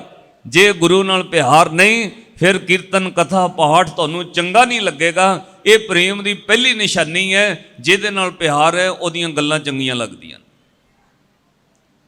ਮਾਂ ਦਾ ਬੱਚੇ ਨਾਲ ਪਿਆਰ ਹੈ, ਤੁਸੀਂ ਵੇਖਿਓ ਜਦੋਂ ਉਹ ਬੋਲਣਾ ਸਿੱਖਦਾ ਨਾ ਛੋਟੀ ਉਮਰੇ, ਤਾਂ ਨਿੱਕਾ ਜਿਹਾ ਬੱਚਾ ਤੋਤਲਾ ਬੋਲਦਾ। ਉਹ ਜਦੋਂ ਤੋਤਲਾ ਬੋਲਦਾ ਮਾਂ ਬਹੁਤ ਖੁਸ਼ ਹੁੰਦੀ ਹੈ। ਜਿਹੜਾ ਰਿਸ਼ਤੇਦਾਰ ਆਉਂਦਾ ਉਹਦੇ ਸਾਹਮਣੇ ਉਹਨੂੰ ਬੁਲਾਉਂਦੀ ਹੈ, ਆ ਵੇਖਿਓ ਜੀ ਕਿਵੇਂ ਬੋਲਦਾ ਹੈ। ਉਹਨੂੰ ਕਹਿੰਦੀ ਆਹ ਬੋਲ ਕੇ ਦੱਸ, ਆਹ ਬੋਲ ਕੇ ਦੱਸ। ਹਾਲਾਂਕਿ ਉਹ ਤੋਤਲਾ ਬੋਲਦਾ ਹੈ, ਉਹਨੂੰ ਬਾਰ-ਬਾਰ ਮਾਂ ਬੁਲਾਉਂਦੀ ਹੈ। ਕਿਉਂ? ਮਾਂ ਨੂੰ ਉਹਦਾ ਬੋਲਣਾ ਚੰਗਾ ਲੱਗਦਾ, ਕਿਉਂਕਿ ਪਿਆਰ ਹੈ। ਉਹ ਬੰਦਾ ਕੋਈ ਤੋਤਲਾ ਬੋਲੇ ਤੁਹਾਨੂੰ ਹਾਸਾ ਆਉਂਦਾ, ਉਹ ਬੰਦਾ ਕੋਈ ਤੋਤਲੀ ਭਾਸ਼ਾ 'ਚ ਬੋਲੇ ਉੱਤੇ ਤੁਹਾਨੂੰ ਹਾਸਾ ਮਜ਼ਾਕ ਆਉਂਦਾ ਵੀ ਇਹ ਕੀ ਕਹਿ ਰਿਹਾ। ਪਰ ਨਿੱਕਾ ਜਿਹਾ ਬੱਚਾ ਬਾਰ-ਬਾਰ ਤੋਤਲਾ ਬੋਲਦਾ, ਮਾਂ ਸੁਣਦੀ ਹੈ, ਖੁਸ਼ ਹੁੰਦੀ ਹੈ, ਕਿਉਂਕਿ ਮਾਂ ਨੂੰ ਪਿਆਰ ਹੈ। ਜਿੱਥੇ ਪਿਆਰ ਹੈ ਉੱਥੇ ਉਹਦੀਆਂ ਗੱਲਾਂ ਚੰਗੀਆਂ ਲੱਗਦੀਆਂ ਨੇ, ਜਿੱਥੇ ਪਿਆਰ ਨਹੀਂ ਉੱਥੇ ਤੁਹਾਨੂੰ ਚੰਗਾ ਨਹੀਂ ਲੱਗਦਾ। ਹੁਣ ਆਪਣੇ ਮਨਾਂ 'ਚ ਝਾਤ ਮਾਰਿਓ, ਆਪਾਂ ਨੂੰ ਗੁਰੂ ਨਾਲ ਕਿੰਨਾ ਕੁ ਪਿਆਰ ਹੈ। ਵਿਆਹਾਂ ਸ਼ਾਦੀਆਂ ਤੇ ਡੀਜੇ ਲੱਗੇ ਹੋਣ ਨਾ, ਅੱਗੇ ਲੋਕ ਜਾਗੋ ਕਹਿੰਦੇ ਸੀ, ਕੋਈ ਚੰਗੀ ਉਪਦੇਸ਼ ਗੱਲ ਕੋਈ ਦੱਸਦੇ ਸੀ। ਮਾਫ ਕਰਿਓ, ਹੁਣ ਜਾਗੋ ਜੁਗੋ ਕੋਈ ਨਹੀਂ, ਹੁਣ ਉਹ ਕਾਰਡਾਂ ਤੇ ਵੀ ਲੇਡੀ ਸੰਗੀਤ ਲਿਖਣ ਲੱਗ ਪਏ ਤੁਸੀਂ। ਤੇ ਜਿਹੜਾ ਉੱਥੇ ਸੰਗੀਤ ਚੱਲਦਾ ਉਹ ਤੋਂ ਵੀ ਅੱਗੇ ਲੰਘ ਗਏ। ਉਹ ਤਾਂ 12 ਵੱਜ ਜਾਂਦੇ ਨੇ, ਡੀਜੇ ਵਾਲਾ ਡੀਜੇ ਬੰਦ ਨਹੀਂ ਕਰਦਾ। ਇੱਕ ਵੀ ਬੰਦਾ 200-250 ਰਿਸ਼ਤੇਦਾਰ ਬੰਦੇ ਘੁੰਮਦੇ ਹੁੰਦੇ ਨੇ, ਇੱਕ ਵੀ ਬੰਦਾ ਕਹਿੰਦਾ ਨਹੀਂ ਵੇ ਕਾਕਾ ਹੁਣ ਬੰਦ ਕਰ ਦਿਓ 12 ਵੱਜ ਗਏ। ਕੋਈ ਕਹਿੰਦਾ ਵੀ ਬੰਦ ਕਰ ਦਿਓ। ਲੋਕ ਆਂਢ ਗੁਆਂਢ ਦੁਖੀ ਹੋਣਗੇ, ਤਾਕੀਆਂ ਸ਼ੀਸ਼ੇ ਦੀਆਂ ਖੜਕਣਗੀਆਂ, ਲੋਕ ਭਾਵੇਂ ਆਲੇ ਦੁਆਲੇ ਦੁਖੀ ਬਿਮਾਰ ਹੋਣ, ਪਰ ਡੀਜੇ ਵਾਲੇ 10 11 12 ਵਜੇ ਤੱਕ ਰਾਤ ਨੂੰ ਤੁਸੀਂ ਬੰਦ ਨਹੀਂ ਕਰਦੇ। ਇੱਕ ਵੀ ਬੰਦਾ ਬੰਦ ਨਹੀਂ ਕਰਾਉਂਦਾ। ਤੇ ਜੇ ਕੀਰਤਨ ਕਥਾ ਚੱਲਦਾ ਹੋਵੇ, ਘੰਟੇ ਕੁ ਬਾਅਦ ਆਪਾਂ ਘੜੀ ਵੇਖਣ ਲੱਗ ਪਏ ਵੀ ਬਾਬਾ ਤਾਂ ਹਟਦਾ ਨਹੀਂ, ਲੰਗਰ ਕਦੋਂ ਚਲਾਉਣਾ। ਇਹਦਾ ਹੁਣ ਮਨ ਸਮਝ ਲਓ ਕਿੰਨਾ ਕੁ ਪਿਆਰ ਹੈ। ਬਾਣੀ ਤੁਸੀਂ ਕਿੰਨੀ ਕੁ ਪੜ੍ਹਦੇ ਹੋ, ਤੁਹਾਨੂੰ ਆਪਣੇ ਆਪ ਪਤਾ ਲੱਗੇਗਾ ਕਿੰਨਾ ਕੁ ਪਿਆਰ ਹੈ। ਇੱਕ ਪਿੰਡ ਅਸੀਂ ਕਥਾ ਕਰਨ ਗਏ, ਇੱਥੇ ਰਾੜਾ ਸਾਹਿਬ ਦੇ ਲਾਗੇ ਆ। ਜਦੋਂ ਸਮਾਗਮ ਤੇ ਗਏ, ਉਹਨਾਂ ਨੇ ਬਾਹਰ ਕੋਈ ਸਪੀਕਰ ਨਹੀਂ ਲਾਇਆ ਹੋਇਆ, ਪਤਾ ਹੀ ਨਾ ਲੱਗੇ ਵੇ ਸਮਾਗਮ ਚੱਲਦਾ।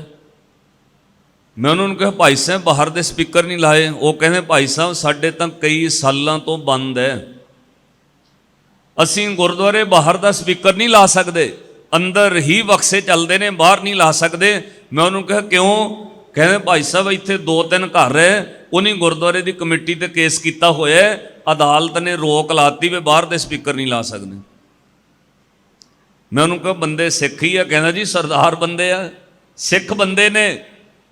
ਉਹ ਕਹਿੰਦੇ ਸਪੀਕਰ ਸਾਡੇ ਘਰ ਵੱਲ ਨਾ ਕਰੋ ਗੱਲ, ਵਧਦਿਆਂ ਵਧਦਿਆਂ ਉਹਨੇ ਕੇਸ ਲਾਇਆ ਹੋਇਆ, ਤੁਸੀਂ ਮੰਨੋਗੇ? ਸਾਧ ਸੰਗਤ, ਉਹ ਪਿੰਡ ਦੇ ਵਿੱਚ ਕਈ ਸਾਲ ਗੁਜ਼ਰ ਗਏ, ਗੁਰਦੁਆਰੇ ਦਾ ਬਾਹਰ ਦਾ ਸਪੀਕਰ ਨਹੀਂ ਲੱਗਦਾ, ਅੰਦਰ ਹੀ ਰਹਿੰਦੇ। ਇਹ ਤੁਸੀਂ ਮਨ ਅੰਦਰ ਹੁਣ ਵਿਚਾਰ ਕਰ ਲਿਓ ਕਿੰਨਾ ਕੁ ਪਿਆਰ ਹੋਏਗਾ ਉਹ ਬੰਦਿਆਂ ਨੂੰ। ਮੈਂ ਉਹਨਾਂ ਨੂੰ ਕਿਹਾ ਨਹੀਂ ਕੁਝ ਵੀ, ਹਾਂ ਇੰਨਾ ਜ਼ਰੂਰ ਕਿਹਾ, ਇਹਦਾ ਜਵਾਬ ਇੱਕ ਦਿਨ ਗੁਰੂ ਜ਼ਰੂਰ ਦੇਗਾ। ਤੁਸੀਂ ਪ੍ਰਬੰਧਕ ਕਮੇਟੀ ਅੱਜ ਬਦਲ ਗਈ, ਦੂਜੀ ਆ ਗਈ ਹੈ, ਕਮੇਟੀਆਂ ਬਦਲਦੀਆਂ ਰਹਿੰਦੀਆਂ ਨੇ, ਤਰੀਕਾ ਭੁਗਤੀ ਜਾਇਓ, ਗਲਤ ਕੁਝ ਨਾ ਕਿਹੋ। ਇਹਦਾ ਜਵਾਬ ਇੱਕ ਦਿਨ ਗੁਰੂ ਉਹਨਾਂ ਨੂੰ ਜ਼ਰੂਰ ਦੇਗਾ।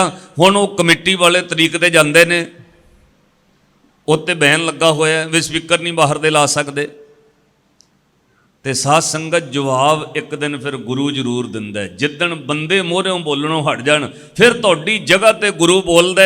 ਇਹ ਵਿਸ਼ਵਾਸ ਰੱਖਿਓ, ਦੁਨਿਆਵੀ ਤੌਰ ਤੇ ਤਾਈਓ ਸਾਧੂ ਸੰਤ ਕਿਸੇ ਨੂੰ ਜਵਾਬ ਨਹੀਂ ਦਿੰਦੇ। ਜਿੱਦਣ ਬੰਦਗੀ ਵਾਲਾ ਗੁਰੂ ਤੇ ਭਰੋਸਾ ਰੱਖ ਕੇ ਚੁੱਪ ਕਰ ਜਾਏ, ਉਹਦੀ ਜਗ੍ਹਾ ਉੱਤੇ ਇੱਕ ਦਿਨ ਫਿਰ ਗੁਰੂ ਜਵਾਬ ਦੇਣ ਲੱਗ ਪੈਂਦਾ। ਹੁਣ ਤੁਸੀਂ ਹੈਰਾਨ ਹੋਵੋਗੇ, ਉਹ ਪਰਿਵਾਰ ਦੇ ਮੈਨੂੰ ਉਹ ਬੰਦਿਆਂ ਵੱਲੋਂ ਸੁਨੇਹਾ ਆਇਆ। ਉਹ ਕਹਿੰਦਾ ਭਾਈ ਸਾਹਿਬ ਜੀ, ਜਿਵੇਂ ਤੁਸੀਂ ਕਹਿੰਦੇ ਸੀ ਵੀ ਗੁਰੂ ਜਵਾਬ ਦਿੰਦਾ, ਹੁਣ ਉਹ ਜਵਾਬ ਆਉਣਾ ਸ਼ੁਰੂ ਹੋ ਗਿਆ। ਉਹਨਾਂ ਦੀ ਇੱਕੋ ਇੱਕ ਲੜਕੀ ਹੈ, ਔਰ ਸਾਧ ਸੰਗਤ ਉਹ ਲੜਕੀ ਵਿਆਹੀ ਹੋਈ ਹੈ, 3-3.5 ਸਾਲ ਹੋ ਗਏ। ਉਹਨੂੰ ਬਹੁਤ ਖਰਚਾ ਕੀਤਾ, ਅਮੀਰ ਬੰਦੇ ਨੇ ਬੱਚੀ ਵਿਆਹੀ ਹੈ, ਉਹਦੇ ਅੱਗੇ ਬੱਚਾ ਹੋਇਆ, ਉਹ 2.5 ਸਾਲ ਦਾ ਹੋ ਗਿਆ। ਹੁਣ ਨੱਠ ਭੱਜ ਪਈ ਹੈ ਵੀ ਉਹ ਬੱਚਾ ਬੋਲਦਾ ਨਹੀਂ ਹੈ, ਉਹ ਜੰਮਦਿਆਂ ਗੂੰਗਾ ਪੈਦਾ ਹੋਇਆ। ਕਈ ਵਾਰ ਰੱਬ ਤੁਹਾਡੇ ਕਰਮਾਂ ਦੀ ਸਜ਼ਾ ਦੂਜਿਆਂ ਵਿੱਚੋਂ ਕਮਾ ਕੇ ਤੁਹਾਨੂੰ ਦਿੰਦਾ, ਜਿਹਦੇ ਕਰਕੇ ਤੁਸੀਂ ਦੁਖੀ ਹੋਵੋਗੇ। ਹੁਣ ਉਹਨਾਂ ਦੇ ਘਰ ਦੋਤਰਾ ਹੋਇਆ, ਇੱਕੋ ਇੱਕ ਲੜਕੀ ਸੀ, ਲੜਕਾ ਨਹੀਂ। ਉਹ ਲੜਕੀ ਵੀ ਵਿਆਹੀ, ਉਹਦੇ ਵੀ ਲੜਕਾ ਅੱਗੇ ਜਿਹੜਾ ਹੁਣ 2.5 ਸਾਲ ਦਾ ਹੋ ਗਿਆ, ਬੋਲਦਾ ਨਹੀਂ। ਜਿੱਦਣ ਰੱਬ ਜਵਾਬ ਦਿੰਦਾ ਉਦਣ ਬੰਦੇ ਦੀਆਂ ਅੱਖਾਂ ਖੁੱਲਦੀਆਂ ਨੇ। ਉਹ ਗੁਰੂ ਘਰ ਦੀ ਬਾਣੀ ਤਾਂ ਆਪਾਂ ਬਾਹਰੋਂ ਬੰਦ ਕਰਾ ਦਾਂਗੇ, ਜਦੋਂ ਰੱਬ ਪਿੱਛੋਂ ਬੰਦ ਕਰਦਾ ਹੁਣ ਕੀ ਕਰੋਗੇ? ਔਰ ਇਹ ਸੱਚ ਹੈ, ਜਿਹਨੂੰ ਰੱਬ ਗੁੰਗਾ ਕਰਦੇ ਉਹਨੂੰ ਦੁਨੀਆ ਦੀ ਕੋਈ ਮੈਡੀਕਲ ਸਾਇੰਸ ਨਹੀਂ ਬੁਲਾ ਸਕਦੀ।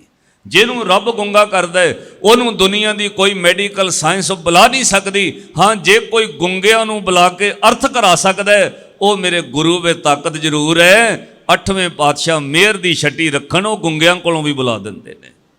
ਗੁਰੂ ਹਰਕ੍ਰਿਸ਼ਨ ਸਾਹਿਬ ਮਹਾਰਾਜ ਗੁੰਗਿਆਂ ਨੂੰ ਵੀ ਬੁਲਾ ਦਿੰਦੇ ਨੇ। ਇਹ ਗੁਰੂ ਦੀ ਵਡਿਆਈ ਹੈ। ਸ਼੍ਰੀ ਹਰਕ੍ਰਿਸ਼ਨ ਧਿਆਈ ਹੈ ਜਿਸ ਡਿਠੇ ਸਭ ਦੁੱਖ ਜਾਏ। ਤੇਗ ਬਹਾਦਰ ਬੋਲਿਆ, ਧੰਨ ਗੁਰੂ ਤੇਗ ਬਹਾਦਰ ਮਹਾਰਾਜ ਪੰਡਤ ਕਿਰਪਾ ਰਾਮ ਨੂੰ ਬੋਲੇ, ਕਹਿੰਦੇ ਤੇਰੀ ਬਾਂਹ ਪਕੜੀ ਹੈ ਕਿਰਪਾ ਰਾਮ, ਹੁਣ ਯਾਦ ਰੱਖੀ ਕਿਸੇ ਹੋਰ ਜਗ੍ਹਾ ਤੇ ਸਿਰ ਨਾ ਝੁਕਾਇਓ, ਜਾ ਕੇ ਭਰੋਸਾ ਰੱਖਿਓ ਸੀਸ ਲੱਥ ਜਾਏਗਾ ਪਰ ਤੁਹਾਡਾ ਤਿਲਕ ਜੰਝੂ ਨਹੀਂ ਲੱਥਣ ਦਿਆਂਗੇ। ਤੇਗ ਬਹਾਦਰ ਬੋਲਿਆ, ਧਰ ਪਈਐ ਧਰਮ ਨਾ ਛੋਡੀਐ, ਵਾਹਾਂ ਜਿਨ੍ਹਾਂ ਦੀ ਪਕੜੀਐ, ਸਿਰ ਦੀਜੈ ਵਾਹ ਨਾ ਛੋੜੀਐ। ਭਾਈ ਇਹ ਪ੍ਰੇਮ ਦੀ ਨਿਸ਼ਾਨੀ ਹੈ। ਪਹਿਲੀ ਨਿਸ਼ਾਨੀ ਤੁਹਾਨੂੰ ਗੁਰੂ ਦੀਆਂ ਗੱਲਾਂ ਚੰਗੀਆਂ ਲੱਗਣਗੀਆਂ।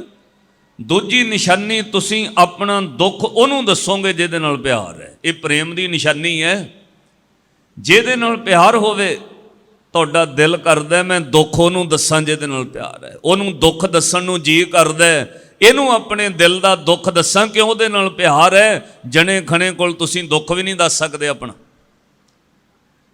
ਸਿੱਖਾ, ਜਦੋਂ ਤੇਰਾ ਗੁਰੂ ਨਾਲ ਪਿਆਰ ਬਣ ਗਿਆ ਤੂੰ ਸੁੱਖ ਵੀ ਗੁਰੂ ਕੋਲ ਦੱਸੇਗਾ, ਆਪਣਾ ਦੁੱਖ ਵੀ ਗੁਰੂ ਨੂੰ ਆ ਕੇ ਦੱਸੇਗਾ। ਦੁੱਖ ਵੇਲੇ ਤੂੰ ਮੰਗਲਵਾਰ, ਵੀਰਵਾਰ, ਸ਼ਨੀਵਾਰ ਇੱਧਰ ਉੱਧਰ ਨਹੀਂ ਭਟਕੇਗਾ। ਕੋਈ ਦੁੱਖ ਹੋਵੇ ਆ ਕੇ ਆਪਣੇ ਗੁਰੂ ਨੂੰ ਦੱਸਿਆ ਕਰ।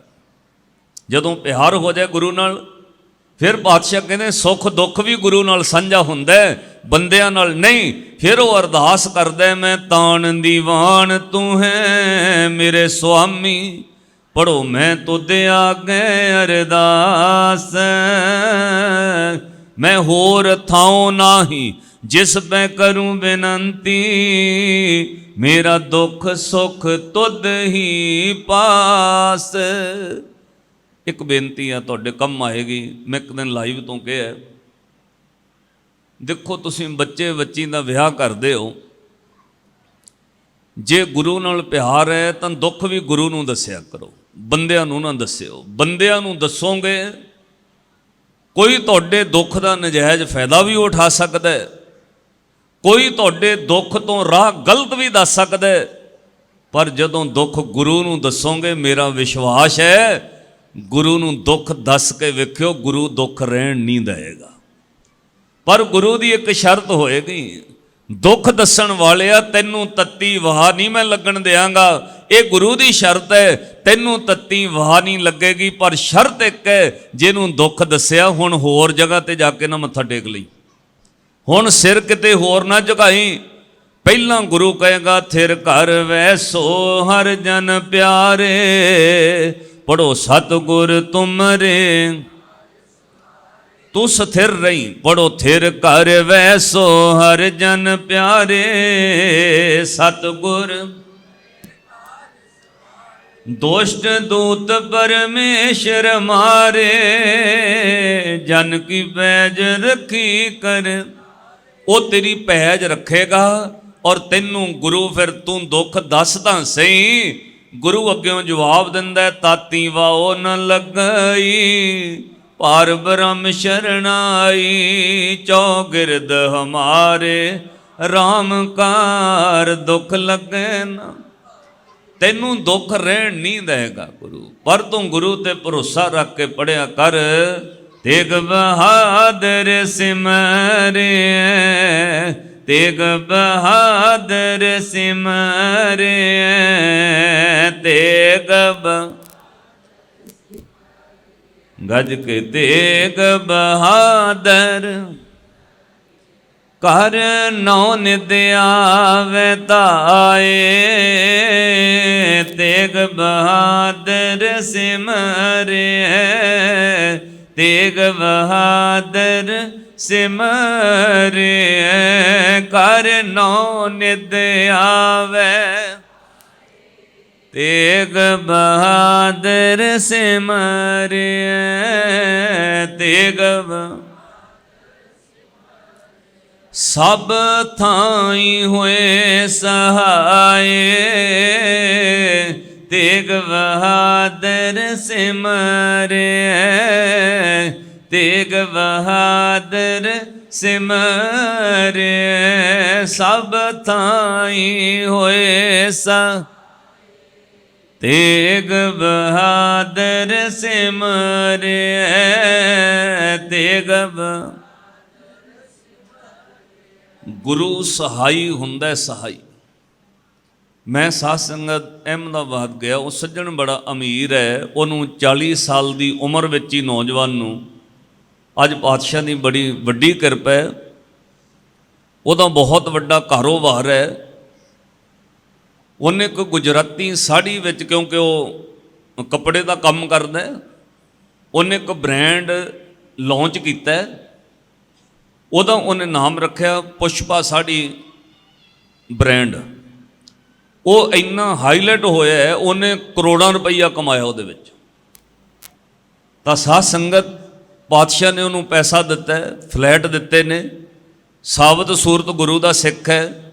40 ਸਾਲ ਦੀ ਉਮਰ ਵਿੱਚ ਉਹਨੇ ਚੰਗੀ ਤਰੱਕੀ ਕੀਤੀ ਹੈ। ਚੰਗੇ ਚੰਗੇ ਫੈਕਟਰੀਆਂ ਦੇ ਮਾਲਕ, ਇੰਡਸਟਰੀਅਲ ਜਿਹੜੇ ਬੰਦੇ ਨੇ ਉਹ ਤੋਂ ਥੱਲੇ ਆ ਗਏ। ਪਰ ਜ਼ਿੰਦਗੀ ਵਿੱਚ ਬਹੁਤ ਚੀਜ਼ਾਂ ਫਿਰ ਉਥਲ ਪੁਥਲ ਵੀ ਹੁੰਦੀਆਂ ਨੇ। ਉਹ ਕਹਿੰਦਾ ਭਾਈ ਸਾਹਿਬ ਜੀ ਕਾਰੋਬਾਰ ਵਧਿਆ, ਮੇਰੇ ਬ੍ਰਾਂਡ ਲਾਂਚ ਕੀਤੇ ਹੋਏ ਚੱਲ ਗਏ, ਮੇਰੀ ਵਾਕਫੀਅਤ ਵੱਧ ਗਈ, ਮੇਰਾ ਇੱਥੋਂ ਐਕਸਪੋਰਟ ਕੀਤਾ ਹੋਇਆ ਕੱਪੜਾ ਦੁਬਈ ਵਿਕਦਾ ਤੇ ਉਸ ਕੱਪੜੇ ਉੱਤੇ ਮੇਡ ਇਨ ਜਾਪਾਨ ਦੀਆਂ ਜਿਹੜੀਆਂ ਉਹਨੂੰ ਪਰਮਿਸ਼ਨ ਮਿਲੀ ਹੋਈ ਹੈ, ਇੱਥੋਂ ਬਣਾਉਂਦਾ, ਉਹ ਜਾਪਾਨ ਲਈ ਬਣਾਉਂਦਾ, ਜਾਪਾਨ ਅੱਗੇ ਐਕਸਪੋਰਟ ਦੁਬਈ ਨੂੰ ਕਰਦਾ। ਉਹ ਕਹਿੰਦਾ ਕਰੋੜਾਂ ਅਰਬਾਂ ਦਾ ਕਾਰੋਬਾਰ ਹੈ। ਹੁਣ ਉਹਨੇ 2 ਕਰੋੜ ਦਾ ਬੰਗਲਾ ਲਿਆ। ਤਾਂ ਸਾਧ ਸੰਗਤ ਜਦੋਂ ਉਹਦੇ ਨਾਲ ਪਿਆਰ ਬਣਿਆ, ਮੈਂ ਬੜਾ ਹੈਰਾਨ ਹੋਇਆ। ਸਤਿਗੁਰੂ ਧਨ ਦੌਲਤ ਮਾਇਆ ਨਹੀਂ ਕੱਲੀ ਦਿੰਦੇ, ਜੇ ਅੰਦਰੋਂ ਪ੍ਰੇਮ ਪੈਦਾ ਹੋ ਜਾਏ ਤਾਂ ਚੇਤੇ ਰੱਖਿਓ ਗੁਰੂ ਬਹੁਤ ਕੁਝ ਹੋਰ ਬਖਸ਼ਿਸ਼ਾਂ ਕਰਦਾ। ਕੱਲਾ ਪੈਸਾ ਧਨ ਦੌਲਤ ਵੱਡੀ ਚੀਜ਼ ਨਹੀਂ ਹੈ।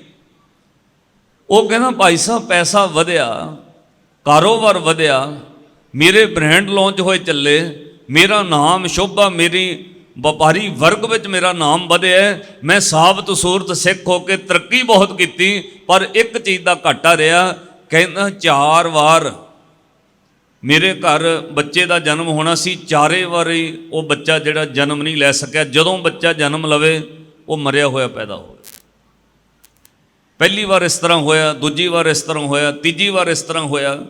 ਜਦੋਂ ਚੌਥੀ ਵਾਰ ਵੀ ਬੱਚਾ ਮਰਿਆ ਪੈਦਾ ਹੋਇਆ ਤਾਂ ਕਹਿੰਦਾ ਡਾਕਟਰਾਂ ਨੇ ਜਵਾਬ ਦੇ ਦਿੱਤਾ ਵੀ ਇਹ ਹੁਣ ਤੇਰੀ ਵਾਈਫ ਦੀ ਜਾਨ ਨੂੰ ਖਤਰਾ ਹੈ, ਇਹ ਦੁਬਾਰਾ ਨਹੀਂ ਹੋ ਸਕਦਾ।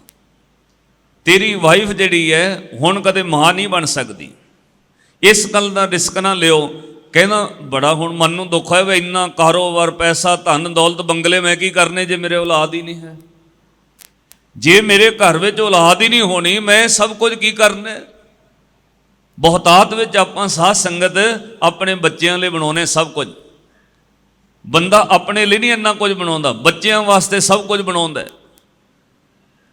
ਉਹ ਕਹਿੰਦਾ ਸ਼੍ਰੀ ਗੁਰੂ ਤੇਗ ਬਹਾਦਰ ਮਹਾਰਾਜ ਦੇ ਚਰਨਾਂ ਵਿੱਚ ਆ ਕੇ ਅਸੀਂ ਦੋਵੇਂ ਜਣੇ ਰੋਏ।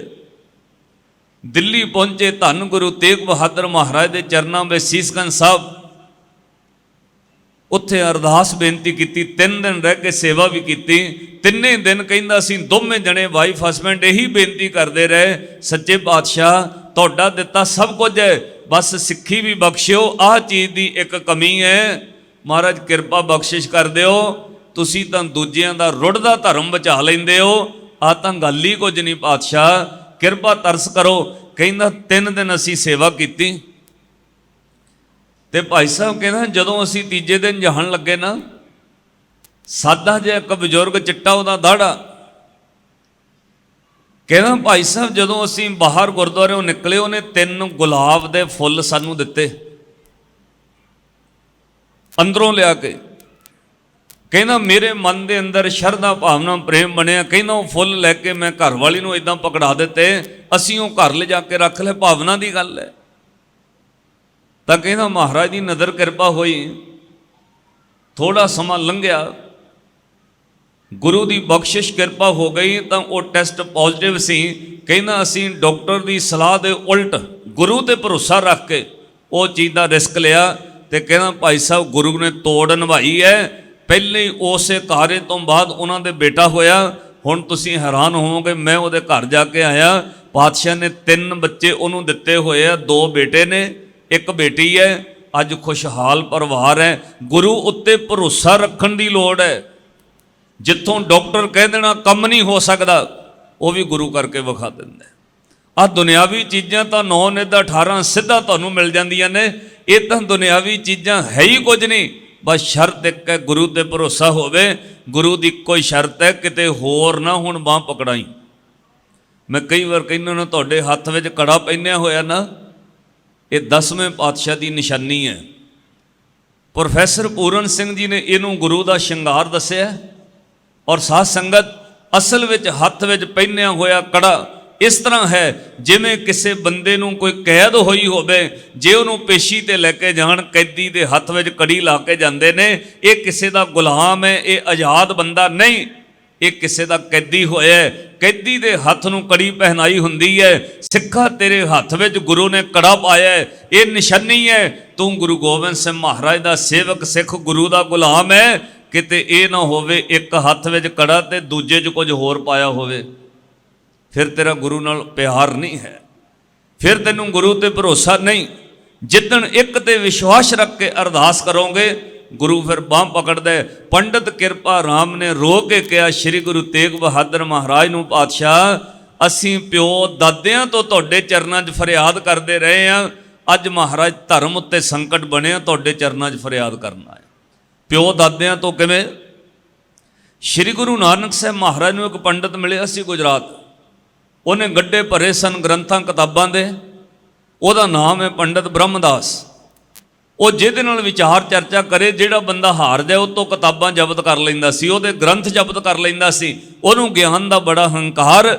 ਜਦੋਂ ਸ਼੍ਰੀ ਗੁਰੂ ਨਾਨਕ ਸਾਹਿਬ ਮਹਾਰਾਜ ਨੂੰ ਮਿਲਿਆ, ਉਹਨੇ ਕਿਹਾ ਜੀ ਇੰਨੇ ਗੱਡੇ ਮੈਂ ਜਿੱਤੇ ਹੋਏ ਆ ਗ੍ਰੰਥਾਂ ਦੇ। ਪਾਤਸ਼ਾਹ ਨੇ ਇੱਕੋ ਗੱਲ ਕਹੀ, ਗ੍ਰੰਥ ਕਿਤਾਬਾਂ ਗਿਆਨ ਜਿੱਤਣ ਨਾਲ ਕੀ ਹੁੰਦਾ ਪੰਡਤ ਜੀ, ਤੁਸੀਂ ਮਨ ਦੇ ਹੱਥੋਂ ਹਾਰੇ ਹੋਏ ਹੋ। ਉਹ ਜੇ ਜਿੱਤਣਾ ਆਪਣੇ ਮਨ ਨੂੰ ਜਿੱਤ, ਆਈ ਪੰਥੀ ਸਗਲ ਜਮਾਤੀ ਮਨ ਜੀਤੈ ਜਗ ਜੀਤ। ਕਿਤਾਬਾਂ ਦੇ ਗੱਡੇ ਜਿੱਤਣ ਨਾਲ ਰੱਬ ਨਹੀਂ ਮਿਲਦਾ, ਮਨ ਜਿੱਤਣਾ ਪੈਂਦਾ ਹੈ। ਪਾਤਸ਼ਾਹ ਨੇ ਸਿੱਧਾ ਬ੍ਰਹਮਦਾਸ ਨੂੰ ਕਿਹਾ, ਪੜ ਪੜ ਗੱਡੀ ਲੱਦੀ ਐ, ਪੜ ਪੜ ਭਰੀ ਐ ਸਾਥ, ਪੜ ਪੜ ਬੇੜੀ ਪਾਈ ਐ, ਪੜ ਪੜ ਗੱਡੀਏ ਖਾਤ, ਪੜੀਏ ਜੇਤੇ ਵਰਸ ਬਰਸ, ਪੜੀਏ ਜੇਤੇ ਮਾਸ। ਪਰ ਇੱਕ ਗੱਲ ਕਹੀ, ਨਾਨਕ ਲਿਖੈ ਇੱਕ ਗੱਲ, ਹੋਰ ਹੋਮੈ ਚਖਣਾ ਝਾਖ। ਬ੍ਰਹਮਦਾਸ ਤੇ ਅਸਰ ਹੋ ਗਿਆ, ਉਹ ਸ਼੍ਰੀ ਗੁਰੂ ਨਾਨਕ ਸਾਹਿਬ ਮਹਾਰਾਜ ਦਾ ਸੇਵਕ ਹੋ ਗਿਆ। ਉਸੇ ਪੰਡਤ ਬ੍ਰਹਮਦਾਸ ਦਾ ਕਸ਼ਮੀਰ ਤੋਂ ਪੁੱਤਰ ਪੰਡਤ ਨਰੈਣ ਦਾਸ, ਉਸੇ ਪੰਡਤ ਵਿਦਵਾਨ ਨਰੈਣ ਦਾਸ ਦਾ ਪੁੱਤਰ ਪੰਡਤ ਅੜੂ ਰਾਮ, ਉਸੇ ਪੰਡਤ ਅੜੂ ਰਾਮ ਦਾ ਪੁੱਤਰ ਪੰਡਤ ਕਿਰਪਾ ਰਾਮ, ਜਿਹੜਾ ਸ਼੍ਰੀ ਗੁਰੂ ਤੇਗ ਬਹਾਦਰ ਮਹਾਰਾਜ ਦੇ ਚਰਨਾਂ 'ਚ ਫਰਿਆਦ ਕਰਨ ਆਇਆ। ਅੱਜ ਪਾਤਸ਼ਾਹ ਨੇ ਬਾਂਹ ਪਕੜ ਕੇ ਕਿਹਾ, ਤੇਗ ਬਹਾਦਰ ਬੋਲਿਆ ਧਰ ਪਈ ਹੈ ਧਰਮ ਨਾ ਛੋਡੀਐ, ਬਾਂਹ ਜਿਨ੍ਹਾਂ ਦੀ ਪਕੜੀ ਹੈ ਸਿਰ ਦੀਜੈ ਬਾਂਹ ਨਾ ਛੋਡੀਐ। ਉਹ ਪੰਡਤ ਕਿਰਪਾ ਰਾਮ ਨੇ ਕਿਹਾ, ਪਾਤਸ਼ਾਹ ਜਿਹਦੇ ਨਾਲ ਪ੍ਰੇਮ ਹੋਵੇ ਦੁੱਖ ਵੀ ਉਹਨੂੰ ਦੱਸਣ ਨੂੰ ਜੀ ਕਰਦਾ ਹੈ। ਮਹਾਰਾਜ ਅਸੀਂ ਤੁਹਾਨੂੰ ਦੁੱਖ ਦੱਸਣ ਆਏ। ਜਿਹੜੀ ਬੇਨਤੀ ਮੈਂ ਕਰਨੀ ਸੀ, ਆ ਧਿਆਨ ਨੂੰ ਇਕਾਗਰ ਰੱਖਿਓ। ਆਪਾਂ ਵਿਆਹ ਸ਼ਾਦੀ ਕਰਦੇ ਹਾਂ, 500 ਕਾਰਡ ਛਾਪਿਆ ਤੁਸੀਂ, ਕਾਰਡ ਛਾਪਣ ਨਾਲ ਵਿਆਹ ਤੇ ਨਹੀਂ ਹੋਇਆ। 500 ਬੰਦਾ ਵਿਆਹ ਵਿੱਚ ਆ ਗਿਆ, ਵਿਆਹ ਨਹੀਂ ਹੋਇਆ। ਹਲਵਾਈ ਕਰ ਲੈ, ਪਕਵਾਨ ਬਣਾ ਲੈ, ਮੂਵੀ ਵਾਲੇ ਸੱਦ ਲੈ, ਡੀਜੇ ਲਾ ਲੈ, ਸਭ ਕੁਝ ਹੋ ਗਿਆ, ਵਿਆਹ ਨਹੀਂ ਹੋਇਆ। 3 ਦਿਨ ਅਖੰਡ ਪਾਠ ਸਾਹਿਬ ਚੱਲਦਾ ਰਿਹਾ, ਵਿਆਹ ਨਹੀਂ ਹੋਇਆ। ਕੀਰਤਨ ਕਥਾ ਹੋਈ, ਵਿਆਹ ਨਹੀਂ ਹੋਇਆ। ਵਿਆਹ ਕਦੋਂ ਹੁੰਦਾ ਹੈ? ਜਦੋਂ ਗੁਰੂ ਗ੍ਰੰਥ ਸਾਹਿਬ ਦੀ ਹਜ਼ੂਰੀ 'ਚ 4 ਲਾਵਾਂ ਹੋ ਜਾਣ, ਇੰਨੇ ਕੰਮ ਨਾਲ ਹੀ ਹੁੰਦਾ। ਜਦੋਂ ਗੁਰੂ ਗ੍ਰੰਥ ਸਾਹਿਬ ਦੀ ਤਾਬਿਆ ਆਏ, ਬੱਚੇ ਬੱਚੀ ਨੇ ਗੁਰੂ ਗ੍ਰੰਥ ਸਾਹਿਬ ਦੀਆਂ 4 ਲਾਵਾਂ ਲਈਆਂ। ਉਸ ਤੋਂ ਬਾਅਦ ਕਿਹਾ ਹੁਣ ਗ੍ਰਸਤ ਮਾਰਗ, ਇਹ ਵਿਆਹ ਹੋ ਗਿਆ। ਇਹ ਤੋਂ ਪਹਿਲਾਂ ਜੋ ਕੁਝ ਖਾਧਾ ਪੀਤਾ ਸੱਦਿਆ ਵਰਤਿਆ ਉਹ ਵਿਆਹ ਵਾਸਤੇ ਪ੍ਰਬੰਧ ਸੀ, ਪਰ ਉਹਦੇ ਨਾਲ ਵਿਆਹ ਨਹੀਂ ਹੋਇਆ। ਵਿਆਹ 4 ਲਾਵਾਂ ਨਾਲ ਹੋਇਆ, ਉਹ ਵੀ ਲਾਵਾਂ ਗੁਰੂ ਗ੍ਰੰਥ ਸਾਹਿਬ ਦੀਆਂ, ਗੁਰੂ ਰਾਮਦਾਸ ਮਹਾਰਾਜ ਦੀਆਂ ਹੋਈਆਂ। ਇਹਦਾ ਮਤਲਬ ਵਿਆਹ ਦਾ ਵਿਚੋਲਾ ਕੌਣ ਹੈ? 500 ਰਿਸ਼ਤੇਦਾਰ ਨਹੀਂ। ਖਾਧਾ ਪੀਤਾ ਡੀਜੇ ਕਲਾਕਾਰ ਹੋਰ ਜੋ ਕੁਝ ਹੋਇਆ ਉਹ ਵਿੱਚ ਵਿਚੋਲੇ ਤੇ ਨਹੀਂ, ਉਹ ਤਾਂ ਸ਼ਗਨ ਦੇ ਕੇ ਚਲੇ ਗਏ। ਵਿਆਹ ਦੇ ਵਿੱਚ ਵਿਚੋਲਾ ਕੌਣ ਹੈ? ਜਿਹਦੇ ਕਰਕੇ ਵਿਆਹ ਹੋਇਆ ਉਹ ਵਿੱਚ ਵਿਚੋਲਾ ਗੁਰੂ ਹੈ, ਜਿਹਦੀਆਂ 4 ਲਾਵਾਂ ਹੋਈਆਂ ਨੇ। ਪਰ ਦਿਲ ਤੇ ਹੱਥ ਰੱਖ ਕੇ ਸੋਚਿਓ, ਘਰ ਵਿੱਚ ਕੱਲ ਕਲੇਸ਼ ਹੋ ਜਾਏ, ਪਤੀ ਪਤਨੀ ਦੀ ਨਾ ਬਣੇ, ਬੱਚੇ ਨਾ ਕਹਿਣਾ ਮੰਨਣ, ਕਦੇ ਤੁਸੀਂ ਗੁਰੂ ਵਿਚੋਲੇ ਨੂੰ ਆ ਕੇ ਦੱਸਿਆ ਮਹਾਰਾਜ ਮੇਰੇ ਨਾਲ ਆ ਕੁਝ ਹੁੰਦਾ? ਹਾਂ, ਜਿਹੜਾ ਦੁਨਿਆਵੀ ਵਿਚੋਲਾ ਹੋਵੇ ਨਾ ਉਹਨੂੰ ਜ਼ਰੂਰ ਲੋਕ ਗਾਲਾਂ ਕੱਢਦੇ, ਵੇ ਵਿਚੋਲੇ ਦਾ ਬੇੜਾ ਬਹਿ ਗਿਆ, ਸਾਨੂੰ ਚੰਗੇ ਨਹੀਂ ਟਕਰਾਏ ਬੰਦੇ। ਉਹਨੂੰ ਵਿਚੋਲੇ ਨੂੰ ਜ਼ਰੂਰ ਗਾਲਾਂ ਕੱਢਣਗੇ। ਹੁਣ ਤਾਂ ਗੁਰੂ ਕਿਰਪਾ ਕਰੇ, ਮਹਾਰਾਜ ਅੱਗੇ ਅਰਦਾਸ ਕਰਿਓ, ਅਸੀਂ ਗੁਰੂ ਦੀ ਮਰਿਆਦਾ ਤੋਂ, ਰਿਸ਼ਤਿਆਂ ਤੋਂ ਬਹੁਤ ਦੂਰ ਜਾ ਰਹੇ ਹਾਂ। ਅੱਗੇ ਲੋਕ ਕੁੜਮ ਲੱਭਦੇ ਸੀ, ਕੁੜਮ ਭਰਾਵਾਂ ਦੀ ਤਰ੍ਹਾਂ ਨਾਲ ਖੜਦੇ ਸੀ। ਹੁਣ ਕੁੜਮਾਚਾਰੀ ਨਹੀਂ, ਹੁਣ ਪੁੱਤਰ ਨੋਹਾਂ ਨਹੀਂ ਲੱਭਦੇ। ਹੁਣ ਲੋਕ ਪਤਾ ਕੀ ਕਹਿਣ ਲੱਗ ਪਏ? ਕਿਸੇ ਦਾ ਰਿਸ਼ਤਾ ਕਰੋ, ਉਹ ਵਿਚੋਲੇ ਨੂੰ ਪੁੱਛਦੇ ਵੇ ਸਾਹਮਣੇ ਵਾਲੀ ਪਾਰਟੀ ਕਿੱਦਾਂ ਦੀ ਆ, ਤੁਸੀਂ ਕੁੜਮਾਂ ਨੂੰ ਪਾਰਟੀ ਕਹਿਣ ਲੱਗ ਪਏ। ਸਾਹਮਣੇ ਵਾਲੀ ਪਾਰਟੀ ਕਿੰਨਾ ਕੁ ਪੈਸਾ ਖਰਚ ਸਕਦੀ ਹੈ? ਹੱਦ ਹੋ ਗਈ ਗੱਲ ਵਾਲੀ।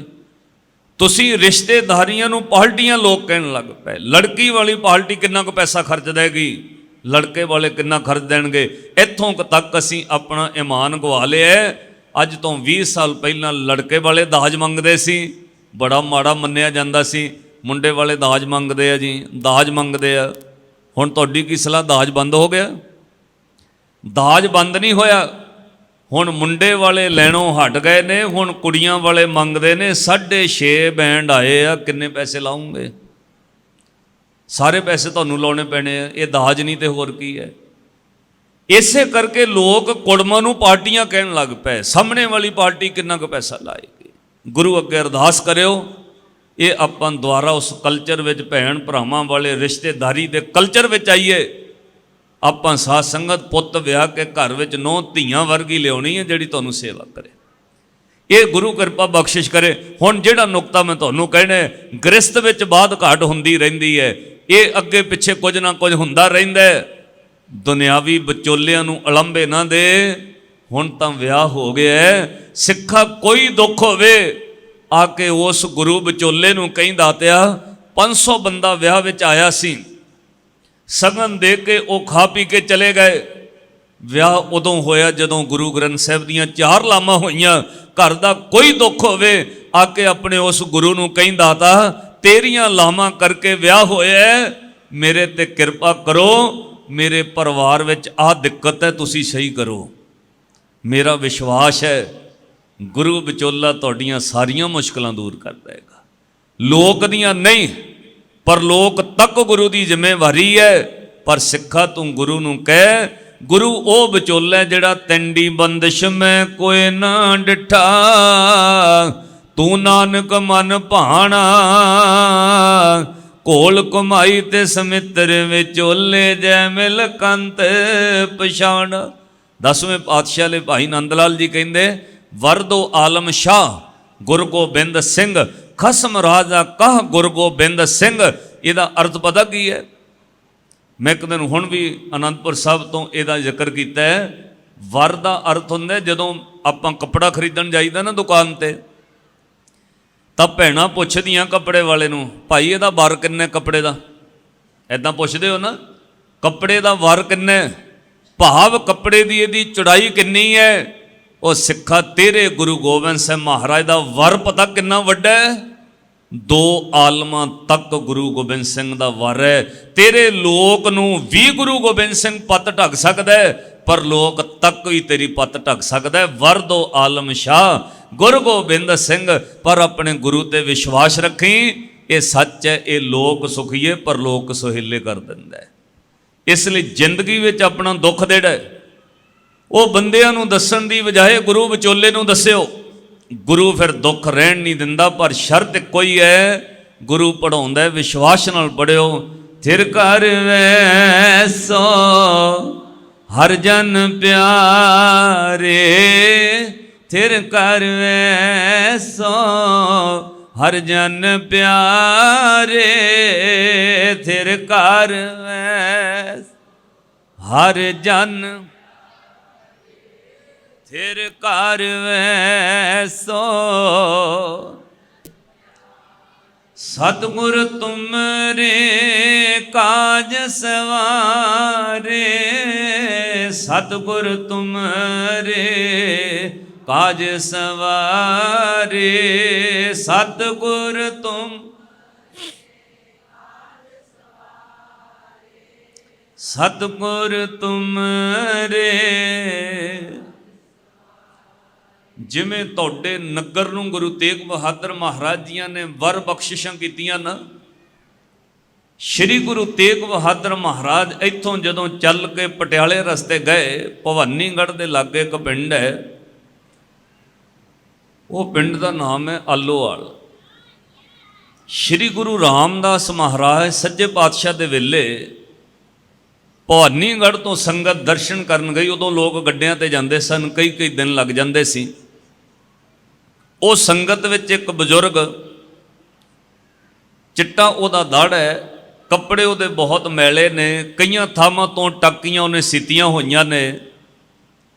उहदे कपड़े दसदे ने भी बंदा गरीब है। जदों वो श्री अमृतसर साहब पहुंचा, संगत ने इशनान किया, उन्हें भी किया। पिंडों गई संगत ने लंगर छकिया, उन्हें भी प्रशादा छकिया। जदों संगत दर्शन करन लैन विच लग गई, वो बजुर्ग भी कतार विच खलो गया। 3-4 बंदे रहिंदे सन मोहरे। श्री गुरु रामदास महाराज के दर्शन होण लग पे। उन्हें दर्शन करके मन निहाल हो गया, क्योंकि दर्शन उन्हें बाहरों नहीं किते। गुरु रामदास महाराज पातशाह का सुंदर मुख सीस ते चौर झोल रहा है। दर्शन करके मन भर गया। धन गुरु रामदास दर्शन करके जदों नज़र अंदरों मन की टिकी, उहदियां अखां विच हंझू प्यार विराग, मानो अज दर्शन करके निहाल हो गया। अंदर सच्चा नेहो लाया प्रीतम अपने, तन मन होए निहाल जांगुर देखा सामने। क्योंकि दर्शन करन दा भी तरीका है।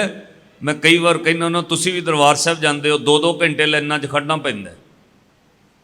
कई बंदे गल्लां ही नहीं मुकदियां 2 घंटे। हरमंदर साहब दरबार साहब अंदर जाण तक ना फोन बंद होंदे, ना गल्लां बंद होंदियां। दसो दर्शनां नाल निहाल हो जाओगे? मैं वो भी रूहां वेखियां जिन्हां ते बख्शिश बड़ी है। दर्शनी ड्योढ़ी तो लैके हरमंदर साहब तक 1 घंटा लैन विच खड़े रहन, 1.5 घंटा।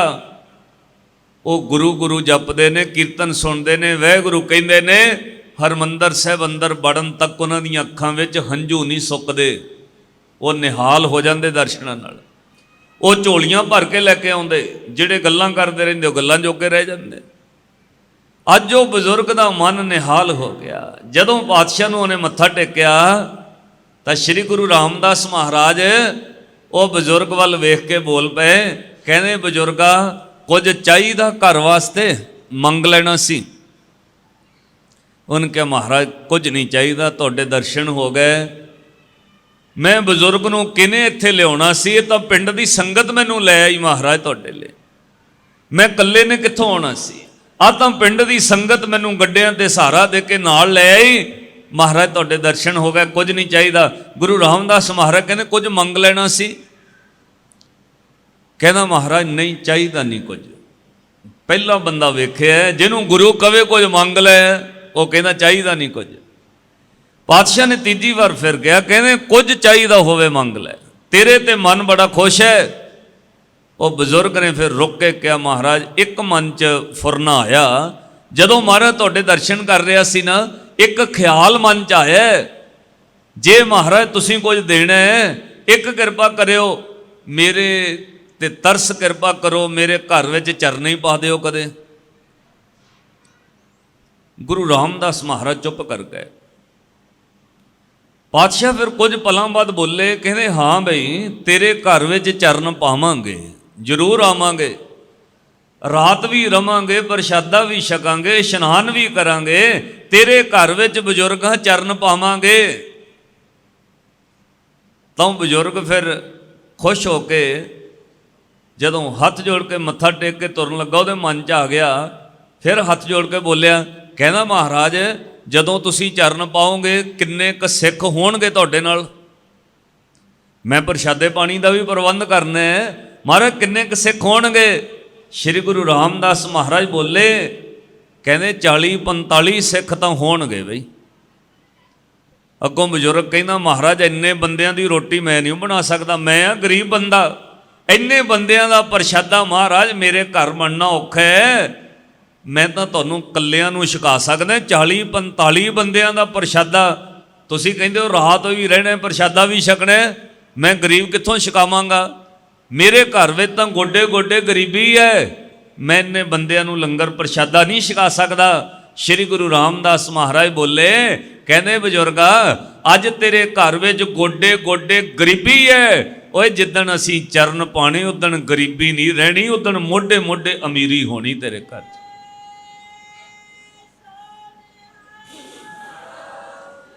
ਜਿਸ ਦਿਨ ਅਸੀਂ ਚਰਨ ਪਾਉਣੇ ਬਜ਼ੁਰਗਾ ਉਦਣ ਗੋਡੇ ਗੋਡੇ ਗਰੀਬੀ ਨਹੀਂ, ਮੋਢੇ ਮੋਢੇ ਅਮੀਰੀ ਹੋਏਗੀ ਤੇਰੇ ਘਰ 'ਚ। ਬੜਾ ਨਿਹਾਲ ਹੋਇਆ। ਪਰ ਕਹਿੰਦਾ ਮਹਾਰਾਜ ਕਦੋਂ ਗਾਓਗੇ? ਮਹਾਰਾਜ ਕਦੋਂ ਗਾਓਗੇ? ਸ਼੍ਰੀ ਗੁਰੂ ਰਾਮਦਾਸ ਮਹਾਰਾਜ ਬੋਲੇ, ਕਹਿੰਦੇ 9ਵੇਂ ਜਾਮੇ ਵਿੱਚ ਆਵਾਂਗੇ, 9ਵੇਂ ਜਾਮੇ ਵਿੱਚ ਆਵਾਂਗੇ ਤੇਰੇ ਘਰ।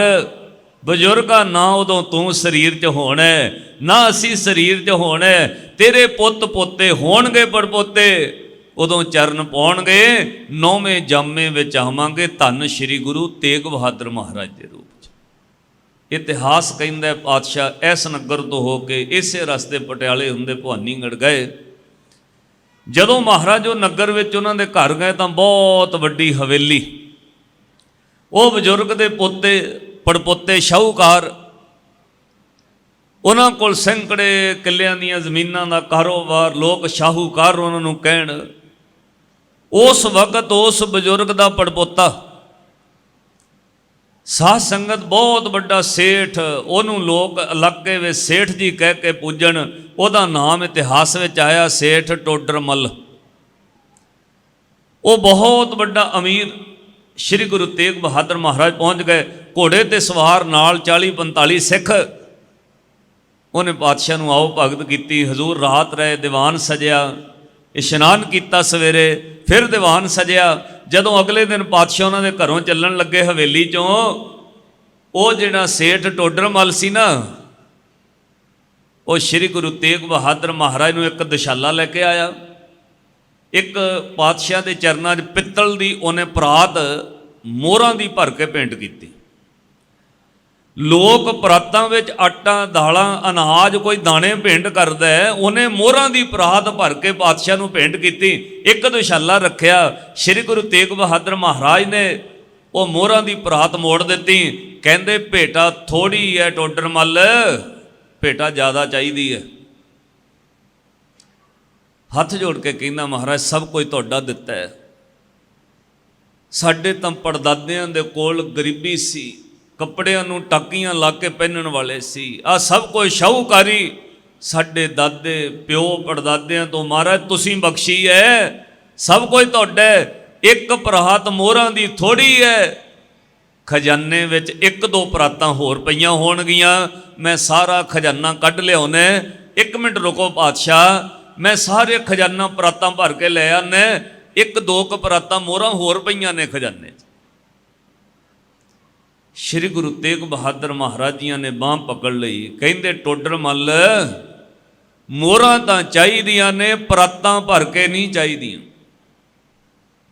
ਮਹਾਰਾਜ ਫੇਰ ਗੁਰੂ ਤੇਗ ਬਹਾਦਰ ਮਹਾਰਾਜ ਬੋਲੇ ਗੱਡੇ ਭਰ ਕੇ ਮੋਹਰਾਂ ਚਾਹੀਦੀਆਂ ਨੇ, ਪਰਾਤਾਂ ਭਰ ਕੇ ਨਹੀਂ।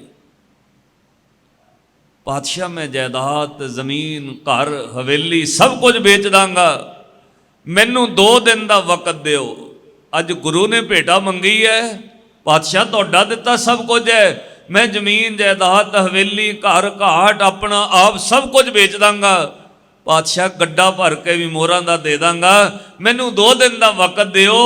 ਸ਼੍ਰੀ ਗੁਰੂ ਤੇਗ ਬਹਾਦਰ ਮਹਾਰਾਜ ਬੋਲੇ, ਕਹਿੰਦੇ ਦੀਵਾਨ ਟੋਡਰ ਮੱਲ ਅੱਜ ਨਹੀਂ ਚਾਹੀਦਾ, ਵਕਤ ਆਉਣਾ ਤੇਰੇ ਕੋਲੋਂ ਗੱਡੇ ਭਰ ਕੇ ਮੋਹਰਾਂ ਦੀ ਸੇਵਾ ਲੈਣੀ ਹੈ। ਇੰਨੀ ਗੱਲ ਕਹਿ ਕੇ ਸ਼੍ਰੀ ਗੁਰੂ ਤੇਗ ਬਹਾਦਰ ਮਹਾਰਾਜ ਉਸ ਨਗਰ ਨੂੰ ਬਖਸ਼ਿਸ਼ਾਂ ਕਰਕੇ ਚਲੇ ਗਏ। ਵਕਤ ਆਇਆ, ਉਸੇ ਧੰਨ ਗੁਰੂ ਤੇਗ ਬਹਾਦਰ ਮਹਾਰਾਜ ਦਾ ਕੀਤਾ ਹੋਇਆ ਬੋਲ ਪੂਰਾ ਹੋਇਆ। ਜਿੱਦਣ ਛੋਟੇ ਸਾਹਿਬਜ਼ਾਦਿਆਂ ਦੀ ਸ਼ਹਾਦਤ ਫਤਿਹਗੜ੍ਹ ਸਾਹਿਬ ਸਰਹੰਦ ਦੀ ਧਰਤੀ ਤੇ ਹੋਈ, ਉਹੀਓ ਦੀਵਾਨ ਟੋਡਰਮਲ ਮੋਹਰਾਂ ਦੇ ਗੱਡੇ ਭਰ ਕੇ ਲਿਆਇਆ। ਉਹਨੇ ਮੋਹਰਾਂ ਖੜੀਆਂ ਕਰਕੇ ਜਗ੍ਹਾ ਖਰੀਦੀ, ਸਾਹਿਬਜ਼ਾਦਿਆਂ ਦਾ ਸੰਸਕਾਰ ਕੀਤਾ ਜਿੱਥੇ ਅੱਜ ਗੁਰਦੁਆਰਾ ਜੋਤੀ ਸਰੂਪ ਸਾਹਿਬ ਹੈ। ਨਾਲੇ ਸੰਸਕਾਰ ਕਰਦਾ ਤੇ ਨਾਲੇ ਰੋ ਰੋ ਕੇ ਕਹਿੰਦਾ, ਪਾਤਸ਼ਾਹ ਭੇਟਾ ਮੰਗੀ ਸੀ ਗੱਡੇ ਭਰ ਕੇ, ਪਰ ਇਹਨਾਂ ਹਾਲਾਤਾਂ ਵਿੱਚ ਮੰਗੀ ਸੀ ਇਹ ਨਹੀਂ ਸੀ ਮੈਨੂੰ ਪਤਾ। ਤੇਰੇ ਪੋਤਿਆਂ ਦੀਆਂ ਸੰਸਕਾਰ ਲਈ ਲਾਸ਼ਾਂ ਵਾਸਤੇ ਮੈਨੂੰ ਮੋਹਰਾਂ ਇਕੱਠੀਆਂ ਕਰਨੀਆਂ ਪੈਣਗੀਆਂ, ਇਹ ਨਹੀਂ ਸੀ ਪਤਾ। ਗੱਡੇ ਭਰ ਕੇ ਮੋਹਰਾਂ ਤੇਰੇ ਪੋਤਿਆਂ ਦੇ ਸੰਸਕਾਰ ਵਾਸਤੇ ਚਾਹੀਦੀਆਂ ਹੋਣਗੀਆਂ। ਉਤੋਂ ਪਾਤਸ਼ਾਹ ਨੇ ਸੇਵਾ ਲਈ ਹੈ। ਅੱਜ ਉਹ ਨਗਰ ਦਾ ਨਾਮ ਵੀ ਹੈ, ਦੀਵਾਨ ਟੋਡਰਮਲ ਦਾ ਨਾਮ ਵੀ ਹੈ। ਪੂਰੀ ਦੁਨੀਆ, ਪੂਰੇ ਵਰਲਡ ਦੇ ਅੰਦਰ ਸਭ ਤੋਂ ਕੋਸਟਲੀ ਲੈਂਡ, ਜਿਹੜੀ ਮਹਿੰਗੀ ਜ਼ਮੀਨ ਹੈ, ਅੱਜ ਵੀ ਸਰਹੰਦ ਦੀ ਹੈ। ਇੰਨੀ ਕੁ ਜਗ੍ਹਾ ਕਰੋੜਾਂ ਦੀਆਂ ਉਹ ਮੋਹਰਾਂ ਸਾਧ ਸੰਗਤ ਖੜੀਆਂ ਕਰਕੇ ਜਗ੍ਹਾ ਖਰੀਦੀ ਹੈ।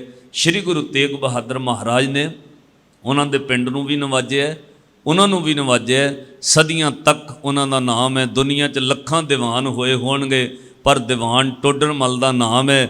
ਫਤਿਹਗੜ੍ਹ ਸਾਹਿਬ ਵੜਦਿਆਂ ਵੇਖਿਓ, ਪਹਿਲਾਂ ਗੇਟ ਵੱਡਾ ਬਣਿਆ, ਪਤਾ ਕਿਹਦੇ ਨਾਂ ਤੇ ਆਉਂਦਾ? ਦੀਵਾਨ ਟੋਡਰਮਲ ਸਾਹਿਬ ਦੇ, ਪਹਿਲਾਂ ਉਹਨਾਂ ਦੇ ਨਾਂ ਦਾ ਗੇਟ ਹੈ। ਸਤਿਗੁਰੂ ਕਿਰਪਾ ਬਖਸ਼ਿਸ਼ ਕਰਨ। ਆਓ ਸ਼੍ਰੀ ਗੁਰੂ ਤੇਗ ਬਹਾਦਰ ਮਹਾਰਾਜ ਦੇ ਪਿਆਰ 'ਚ ਇੱਕ ਵਾਰ ਫਿਰ ਪੰਕਤੀ ਪੜੋ, ਫਿਰ ਆਪਾਂ ਸਮਾਪਤੀ ਕਰਨੀ। ਗੱਜ ਕੇ ਕਹੋ, ਤੇਗ ਬਹਾਦਰ ਸਿਮਰਿਐ, ਤੇਗ ਬਹਾਦਰ ਸਿਮਰਿਐ, ਤੇਗ ਬਹਾਦਰ, ਤੇਗ ਬਹਾਦਰ ਕਰ ਨੌ ਨਿਦ ਆਵੈ ਧਾਏ, ਤੇਗ ਬਹਾਦਰ ਸਿਮਰਿਐ, ਤੇਗ ਬਹਾਦਰ ਸਿਮਰਿਐ, ਕਰ ਨੌ ਨਿਦ ਆਵੈ। ਗੱਜ ਕੇ ਤੇਗ ਬਹਾਦਰ, ਤੇਗ ਬਹਾਦਰ, ਧੰਨ ਗੁਰੂ ਤੇਗ ਬਹਾਦਰ ਸਾਹਿਬ, ਧੰਨ ਗੁਰੂ ਤੇਗ ਬਹਾਦਰ ਸਾਹਿਬ, ਧੰਨ ਗੁਰੂ ਤੇਗ ਬਹਾਦਰ,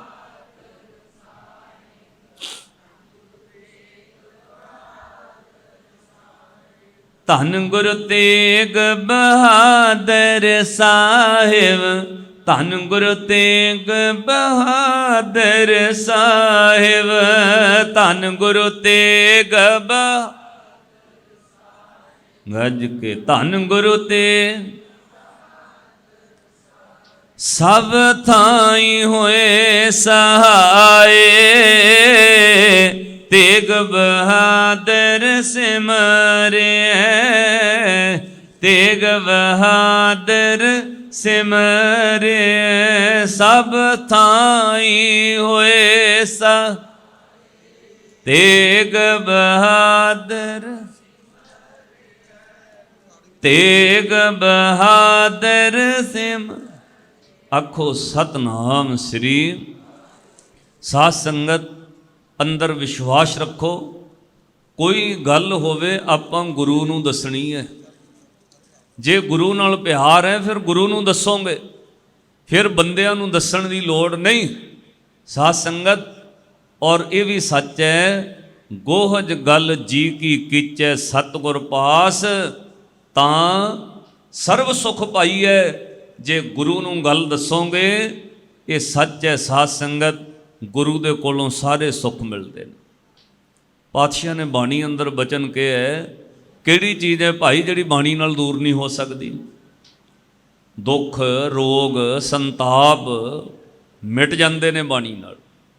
ਰੋਜ਼ ਤੁਸੀਂ ਪੜ੍ਹਦੇ ਹੋ, ਹਰ ਪਿੰਡ ਹਰ ਗੁਰਦੁਆਰੇ ਵਿੱਚ 2 ਵਾਰ ਪੜ੍ਹਿਆ ਜਾਂਦਾ ਸਵੇਰੇ ਸ਼ਾਮ, ਪਰ ਗੱਲ ਤਾਂ ਵਿਸ਼ਵਾਸ ਦੀ ਹੈ।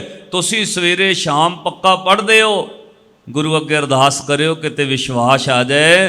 ਹਜ਼ੂਰ ਕਹਿੰਦੇ ਦੁੱਖ ਰੋਗ ਸੰਤਾਪ ਉਤਰੇ, ਪੜੋ ਦੁੱਖ ਰੋਗ ਕਾਹਦੇ ਨਾਲ ਜੀ? ਸੁਣੀ ਸੱਚੀ।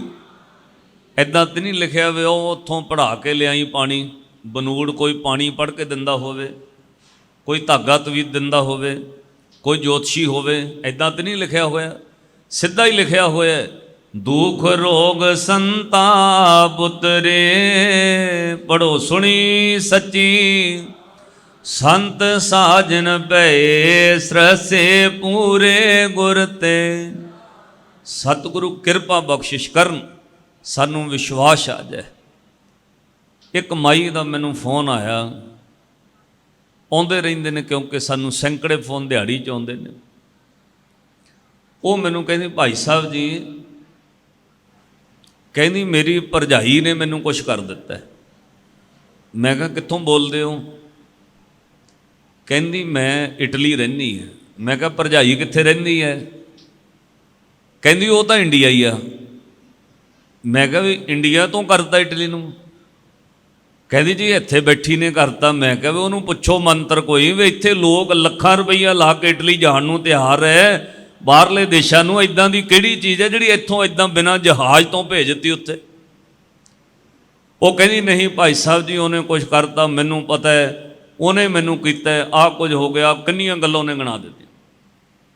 ਮੈਂ ਕਿਹਾ ਤੈਨੂੰ ਕਿਹਨੇ ਦੱਸਿਆ? ਕਹਿੰਦੀ ਉੱਥੇ ਫਲਾਨਾ ਜੋਤਸ਼ੀ, ਉਹਨੂੰ ਅਸੀਂ ਪੁੱਛਦੇ ਹਾਂ, ਅੱਗੇ ਵੀ ਉਹ ਸਾਨੂੰ ਦੱਸਦਾ, ਉਹਨੇ ਦੱਸਿਆ ਤੇਰੀ ਭਰਜਾਈ ਨੇ ਤੈਨੂੰ ਕੀਤਾ ਹੋਇਆ ਕੁਛ। ਮੈਂ ਕਿਹਾ ਫਿਰ ਉਹਨੇ ਇਲਾਜ ਦੱਸਿਆ ਹੋਣਾ। ਕਹਿੰਦੀ ਉਹ ਤੇ ਮੈਂ ਕਰ ਲਿਆ, ਪਰ ਫਰਕ ਨਹੀਂ ਪਿਆ ਕੋਈ। ਮੈਂ ਕਿਹਾ ਫਿਰ ਮੈਂ ਵੀ ਤੈਨੂੰ ਦੱਸ ਦਿੰਦਾ ਕੁਛ ਨਾ ਕੁਛ। ਵੀ 7 ਤਰ੍ਹਾਂ ਦੀ ਦਾਲ ਲੈ ਕੇ ਤੂੰ ਪਾਣੀ 'ਚ ਰੋੜ ਦੇ, ਨਾਰੀਅਲ ਤਾਰ ਦੇ। ਹੁਣ ਤੁਸੀਂ ਬਾਹਰਲੇ ਦੇਸ਼ਾਂ ਵਿੱਚ ਜਾ ਕੇ ਵੀ ਇਹ ਗੱਲਾਂ ਕਰੋਗੇ, ਫਿਰ ਤੁਸੀਂ ਪੜ੍ਹੇ ਲਿਖੇ ਆ। ਇੱਕੋ ਗੱਲ ਕਹੀ, ਗੁਰੂ ਤੇ ਭਰੋਸਾ ਰੱਖੋ, ਕੀਤਾ ਕਤਰਿਆ ਕੁਛ ਨਹੀਂ। ਤੁਸੀਂ ਮਨ ਦੇ ਅੰਦਰ ਵਿਸ਼ਵਾਸ ਰੱਖੋ। ਇਹ ਮਨ ਦਾ ਸ਼ੰਕ ਹੈ, ਇਹਨੂੰ ਸਾਈਕੋਲੋਜੀ ਇਫੈਕਟ ਕਹਿੰਦੇ ਨੇ, ਮਾਨਸਿਕ ਰੋਗ ਕਹਿੰਦੇ ਨੇ। ਕਿਸੇ ਨੂੰ ਵੀ ਵਹਿਮ ਪਾ ਦਿਓ। ਹੁਣ ਤੁਹਾਨੂੰ ਮੈਂ ਵਹਿਮ ਪਾ ਦਿੰਦਾ ਵੀ ਜਿਹੜਾ ਤੁਹਾਡਾ ਪਿਲਕਣੀ ਤੋਂ ਰਸਤਾ ਸਿੱਧਾ ਹਾਈਵੇ ਨੂੰ ਟੱਚ ਹੁੰਦਾ, ਪਟਿਆਲਾ ਰਾਜਪੁਰ ਵਾਲੇ ਨੂੰ, ਜਦੋਂ ਤੁਸੀਂ ਪਿੰਡ ਨੂੰ ਜਾਓਗੇ, ਖੱਬੇ ਪਾਸੇ ਇੱਕ ਛੋਟਾ ਜਿਹਾ ਦਰਖਤ ਹੈ, ਨਾਲ ਟਾਹਲੀ ਦਾ ਨਾਲੇ ਬਰੋਟੇ ਦਾ। ਉੱਥੇ ਸਲੇਡੇ ਦਾ ਪਹਿਰਾ ਹੈ। ਕਦੇ ਉੱਥੇ ਸਲੇਡਾ ਬੰਦਾ ਬਣ ਕੇ ਖੜਾ ਹੁੰਦਾ, ਕਦੇ ਕੁੱਤਾ ਬਣ ਕੇ ਖੜਾ ਹੁੰਦਾ। ਜੇ ਉਹਦਾ ਪਰਛਾਵਾਂ ਤੁਹਾਡੇ ਤੇ ਪੈ ਗਿਆ, ਤੁਸੀਂ ਬਿਮਾਰ ਹੋ ਜਾਣਾ। ਹੁਣ ਐਲੀ ਗੱਲ ਮੈਂ ਤੁਹਾਨੂੰ ਕਹਿਤੀ, ਜਦੋਂ ਤੁਸੀਂ ਪਿੰਡ ਤੋਂ ਸੜਕ ਤੱਕ ਜਾਣਾ ਹੈ ਨਾ, ਅੱਡੇ ਨੂੰ, ਪਹਿਲੀ ਗੱਲ ਤਾਂ ਤੁਹਾਡਾ ਧਿਆਨ ਉਹ ਦਰਖਤਾਂ ਵੱਲ ਰਹਿਣਾ। ਜੇ ਕਿਤੇ ਖੁਦਾ ਨਾ ਖਾਸਤਾ ਪਿੰਡੋਂ ਕੋਈ ਕੁੱਤਾ ਜਾ ਕੇ ਉੱਥੇ ਖੜਾ ਹੋਇਆ, ਤੁਸੀਂ ਡਰ ਜਾਣਾ ਵੀ ਭਾਈ ਸਾਹਿਬ ਦੀ ਗੱਲ ਸੱਚੀ ਹੈ। ਜੇ ਕੁੱਤਾ ਨਾ ਹੋਇਆ, ਕੋਈ ਬੰਦਾ ਤਾਂ ਮਿਲ ਹੀ ਜਾਣਾ। ਇੱਦਾਂ ਭਾਈ ਕਹਿਣ ਤੋਂ ਭਾਵ this is a psychology effect, ਮਾਨਸਿਕ ਰੋਗ ਹੈ। ਤੁਹਾਨੂੰ ਕੁਝ ਕਹਿ ਦਿਓ, ਤੁਸੀਂ ਆਪਣੇ ਪਰਛਾਵੇਂ ਤੋਂ ਡਰਨ ਲੱਗ ਜਾਓਗੇ, ਤੁਸੀਂ ਪੈਰਾਂ ਦੀ ਪੈਸ਼ਲ ਤੋਂ ਡਰਨ ਲੱਗ ਜਾਓਗੇ। ਪਰ ਸ਼੍ਰੀ ਗੁਰੂ ਗ੍ਰੰਥ ਸਾਹਿਬ ਮਹਾਰਾਜ ਦੀ ਬਾਣੀ ਨੇ ਸਾਡੇ ਭਰਮ ਦੂਰ ਕੀਤੇ ਨੇ। ਫੁੱਟੋ ਆਂਡਾ ਭਰਮ ਕਾ ਮਨੈ ਪਿਆ ਪ੍ਰਗਾਸ, ਉਹ ਸਿੱਖਾ ਸਵੇਰੇ ਉੱਠ ਕੇ ਸਭ ਦਾ ਭਲਾ ਮੰਗ, ਤੇਰਾ ਕਦੇ ਬੁਰਾ ਹੋ ਨਹੀਂ ਸਕਦਾ। ਪਰ ਕਾ ਬੁਰਾ ਨਾ ਰੱਖੋ ਚੀਤ, ਤੁਮਕੋ ਦੁੱਖ ਨਹੀਂ। ਭਾਈ ਮੀਤ ਦੁਖ ਰੋਗ ਸੰਤਾਪ ਉਤਰੇ, ਸੁਣੀ ਸੱਚੀ ਬਾਣੀ। ਇੱਕ ਛੋਟੀ ਜਿਹੀ ਗੱਲ ਕਹਿ ਕੇ ਮੈਂ ਸਮਾਪਤੀ ਕਰਨੀ। ਭੈਣੋ, ਤੁਹਾਡੀ ਜ਼ਿੰਮੇਵਾਰੀ ਹੈ। ਤੁਸੀਂ ਘਰ ਦੇ ਵਜ਼ੀਰ ਹੋ, ਵਜ਼ੀਰ ਸਮਝਦੇ ਹੋ ਮੰਤਰੀ। ਉਸੇ ਰਾਜੇ ਦਾ ਰਾਜ ਚੱਲਦਾ ਜਿਹਦੇ ਮੰਤਰੀ ਚੰਗੇ ਹੋਣ।